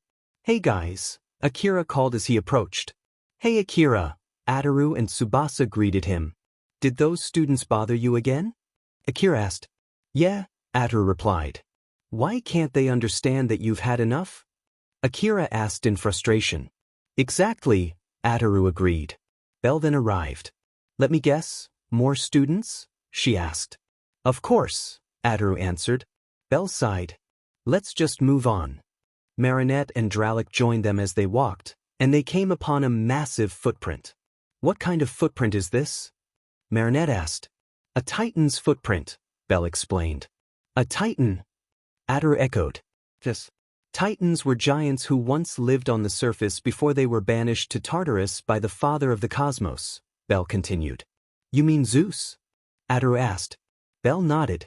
Long ago, before the age of gods, the Titans ruled the earth. Kronos, the Titan king, feared his children would overthrow him, so he devoured them. But Zeus was saved by his mother. When he matured, Zeus forced Kronos to release his siblings, leading to the Titanomachy, a great war between gods and titans. Zeus battled Kronos on the moon and defeated him using the blade of Olympus, banishing the Titans to Tartarus. For 2,000 years, the Titans waited, hoping for a chance to escape. Their return would mark the beginning of Ragnarok. Tsubasa confirmed the story, while Ataru wondered if that day would ever come. Ddraig added that it might, but they couldn't be sure. Ataru simply nodded, accepting the seriousness of the situation. Back in Japan, Smoker, a Marine captain, and his second-in-command, Toshiji, were on patrol. Both found the assignment dull. Suddenly, the ground began to shake beneath them. They looked around in confusion as the tremors grew stronger. High in the mountains, Loki's son and daughter, Loki Jr., watched the entrance to the underworld open. Loki, determined and vengeful, declared that everything they were about to do was for their father, who had been imprisoned by the Red Dragon Emperor. Loki Jr. shared his desire to defeat their uncle Thor. Fenrir, their companion, growled, but Loki Jr. calmed him. They both looked forward to facing the Norse god of light, Baldur, the Allfather's favorite. Two devils emerged from the underworld and spotted Rias and Aquino flying above. Rias acknowledged them and noticed Loki Jr. among them. Loki Jr. offered only a brief response. Surzex and the rest of the Gremry peerage followed closely behind, announcing their return. In another realm, a Norse goddess felt the underworld stir. When asked about it, she smiled, saying her son and the Gremry princess had returned. In Orario, the Norse goddess of magic, Freyja, spoke with her husband, Adolf Hitler, about recent events. Hitler informed her of her son's return, and she called for their presence. Loki soon arrived with Rias and her team. Freyja greeted them warmly. Suddenly, two zombies entered with news. The last baby alicorn had survived. Hitler demanded answers, and Loki explained how the Red Dragon Emperor had awakened her 3 years ago. Hitler was visibly irritated that he hadn't been told earlier. Kiba observed the impressive artifacts in Freyja's collection, while Aquino found the divine remnants fascinating. Freyja dismissed them, saying the alicorn's power was far greater. Rias asked for more details, and Loki explained the alicorn's origins and that its power surpassed even the gods. Both dragons and alicorns possessed the rare ability to slay gods. Before dealing with the last alicorn, however, Loki stated they needed to face his brother, Baldur, the Norse god of light. Aquino commented on Baldur's strength, and Loki confirmed he was Odin's most cherished son. He then began recalling his own mischievous past with a faint smirk. Soft music played, setting the mood. Deku, get the lights, someone said, and Deku nodded as the angels dimmed them. Issei and Irina held hands, dancing joyfully across the floor. This wedding is going to be great, Goku exclaimed. But then he paused and added, that's what you think. Everyone looked up to see Loki hovering above them. Loki? Issei and Irina said in unison. Who is that? Asia asked. Is that Loki, the Norse god of mischief? Asta questioned. What are you doing here? Michael demanded. Loki smirked. What does it look like? I'm crashing the party. It seems I wasn't invited. You weren't wanted, Ochako shot back. Loki sneered, says the girl who wants to be a hero just to profit off innocent people. Girls, stay behind me, Elizabeth said, stepping forward protectively. Asta, Issei, stay behind me, she added as All Might and Ursula prepared for battle. Now, let's not get violent, Loki said, raising his hands. Why should we listen to you? Goku challenged. Actually, I agree with him, Vegeta added. Because I came to make peace, Loki insisted. Like you'd know anything about that, Asta scoffed. If you're picking a fight, you're outnumbered, Elizabeth warned. Loki looked around, seeing the crowd of powerful warriors surrounding him. It does seem I'm completely surrounded, he admitted. Exactly. Why not surrender and bow before the Red Dragon Emperor and his Angel Queen? Nami teased. I'm afraid not. I'm starting Ragnarok, Loki declared, shocking everyone. That's not possible. To start Ragnarok, you'd have to kill the Norse god of light, Wednesday pointed out. Yeah, and your father won't let that happen, Enid added. That's where you're wrong. I found his weakness, Loki said. What weakness? Issei asked. Mistletoe, Loki answered. Mistletoe? That's just a plant, Ataru said, confused. Yes, and Asta, thank you for freeing my son, Loki added. I couldn't leave him trapped. The Norse gods were wrong to imprison him, Asta replied. Exactly, Loki said, but before he could continue, he was knocked to the ground as the knights arrived and arrested him. You may have stopped me, but my children will continue what I started, Loki warned. What? Bel asked. The goddess of mischief and the next god of mischief will carry out my plans, Loki said. Oh no, Issei muttered. Elsewhere, Ataru was being chased by a crowd of angry students who were upset about Lum's affection for him. He hid in the bushes as they ran past. That was close, he sighed. Tsubasa, an angel, appeared and asked, Are you okay? I'm fine, Ataru said. Why can't they leave you alone? Tsubasa asked.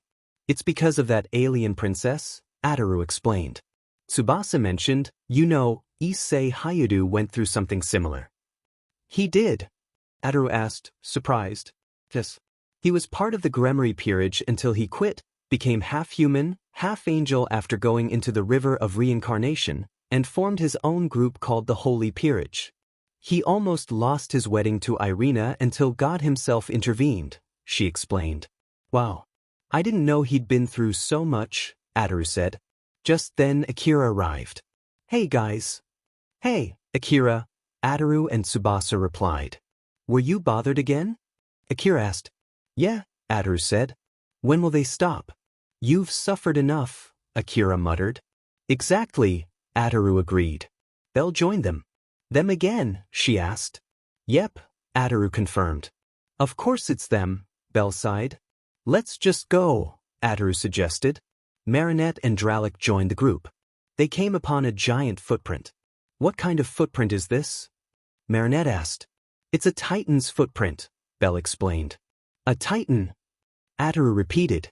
Titans are ancient giants banished to Tartarus by the father of the cosmos, Bell said. Zeus, right? Ataru asked. 2,000 years ago, before the age of gods, Titans ruled the earth. Kronos, the Titan king, devoured his children, fearing they'd overthrow him. But Zeus was saved by his mother and, once grown, forced Kronos to release his siblings. This led to the Titanomachy, war between gods and Titans. Zeus eventually defeated Kronos in a duel on the moon using the blade of Olympus, banishing the Titans to Tartarus. The Titans have longed for freedom ever since. Tsubasa acknowledged the story, and Ataru wondered if that day would come. Ddraig added that it might, though no one could say for sure. Ataru nodded, understanding the seriousness of it all. Meanwhile in Japan, Smoker and Tashigi of the Marines were on guard duty. Smoker complained about how boring it was, and Tashigi agreed. Suddenly, the ground trembled. Both looked around in confusion. Deep in the mountains, Loki's children, Loki Jr. and her brother, stood at the entrance to the underworld. Loki Jr. declared they were acting for their imprisoned father, whom the Red Dragon Emperor had locked away. She burned with a desire for revenge against their uncle, Thor. As Fenrir growled, Loki Jr. calmed him. Loki vowed to confront the god of light, Baldur, Odin's favorite. Loki Jr. was excited to meet and defeat him. Nearby, two devils exited the underworld and spotted Rias and Aquino flying above. Rias greeted them, acknowledging Loki Jr. Loki Jr. responded coldly. Surzex followed behind with Rias's Peerage, announcing their return from exile. A Norse goddess sensed the underworld's gates and smiled. Her son and the Gremory princess had returned. In Orario, Freya, the Norse goddess of magic, spoke with her husband, Adolf Hitler, about the recent events. Hitler informed her that her son had returned. Freya requested their presence. Loki arrived with Rias and her Peerage. Freya welcomed them warmly. Just then, two zombies appeared, bringing news that the last baby alicorn had survived. Hitler asked for details. Loki explained that the Red Dragon Emperor had awakened the alicorn 3 years ago. Hitler was furious that he hadn't been told. Kiba admired the artifacts in Freya's chamber. Aquino was fascinated by the remains of the gods. Freya shrugged them off, saying the last alicorn's power surpassed them all. Rias asked about the alicorn. Loki explained that its origin was legendary and its strength unmatched, even by the gods. He added that dragons and alicorns were the only beings capable of killing gods. But before they focused on the alicorn, Loki said they had to face his brother, Baldur. Aquino mentioned how strong Baldur was rumored to be. Loki agreed, saying Baldur was Odin's most beloved son. He began recounting his past as a mischievous god. She was also involved, Hestia defended. Is that so? Zeus questioned, narrowing his eyes. He turned to Hermes and gave a firm command. Bring me the members of the Loki familia who mistreated my grandson, as well as Hestia's friends. I want to speak with them. Yes, father, Hermes replied before vanishing to carry out the order. Meanwhile, Ataru and his friends were enjoying a feast at a lively ramen restaurant. Cheers to the ones who defeated the Minotaur, the chef toasted. Cheers, the group echoed, clinking their glasses before digging in. Just as they started eating, Smoker and Tashigi entered the restaurant and approached their table. All of you are under arrest, Smoker declared. For what? Bell asked, confused. For interfering with our mission, Tashigi replied sternly. A man at another table stood up. Hey, they saved our lives from that Minotaur, he shouted. What gives you the right to arrest heroes? A woman added. Smoker responded coldly, we are from the world government. We are responsible for restoring order and peace. All you ever do is make things worse, the man shot back. He's right, the woman agreed. Suddenly, a hand tapped Smoker on the shoulder. He turned around to see Issei Hyoudou standing tall before him. The crowd fell into a murmur of surprise and recognition. It's Issei Hyoudou, one man whispered. The Red Dragon Emperor, a woman added with awe. Bell stood up and greeted him warmly. Long time no see, old friend. Issei had arrived just in time to save Ataru and his friends from being taken away. After finishing their meal, Issei invited everyone to his home. Curious, Ataru pointed to a nearby woman. Who's she? He asked. Issei introduced her with a smile. That's my wife, Irina. And over there is our daughter, Issa. Marinette leaned down to look at the girl. She's adorable, she said. Issei chuckled. Oh, I almost forgot. He gently lifted a baby alicorn in his arms. This is our adopted daughter. Her name is Flurry Heart. Ataru smiled. She's adorable too. Issei nodded, clearly proud of his family. Meanwhile, up on Mount Olympus, Zeus sat on his throne, glaring down at the Hestia familia. His eyes burned with fury, and beside him, Ares and Hermes shared his rage. We Greek gods have existed long before the others, Zeus declared. And though I have made mistakes, my grandson stands as the greatest among all Olympian gods. Lily hesitated but spoke up. Zeus, I don't mean to be rude, but we thought Bel was a traitor. Zeus's voice boomed through the chamber. Because of your foolish assumptions, my grandson released the Titans from Tartarus. Now we must hunt them down, every single one. Welf stepped forward to explain. My lord, We truly believed we were doing the right thing. But Zeus cut him off sharply. Well, you weren't. Yamato clenched her fists. Are you saying that everything we did was meaningless? Zeus shook his head. Not exactly. Sanjuno stepped forward and asked the question on everyone's mind. Then what do you mean? Zeus looked down at them. My son made a mistake. He started a war that should never have happened. That's why I sentenced him to the moon for 1 year as punishment. Lily folded her arms. Serves him right, she muttered. Zeus turned his gaze to Ares. Ares. Yes, father, Ares responded immediately.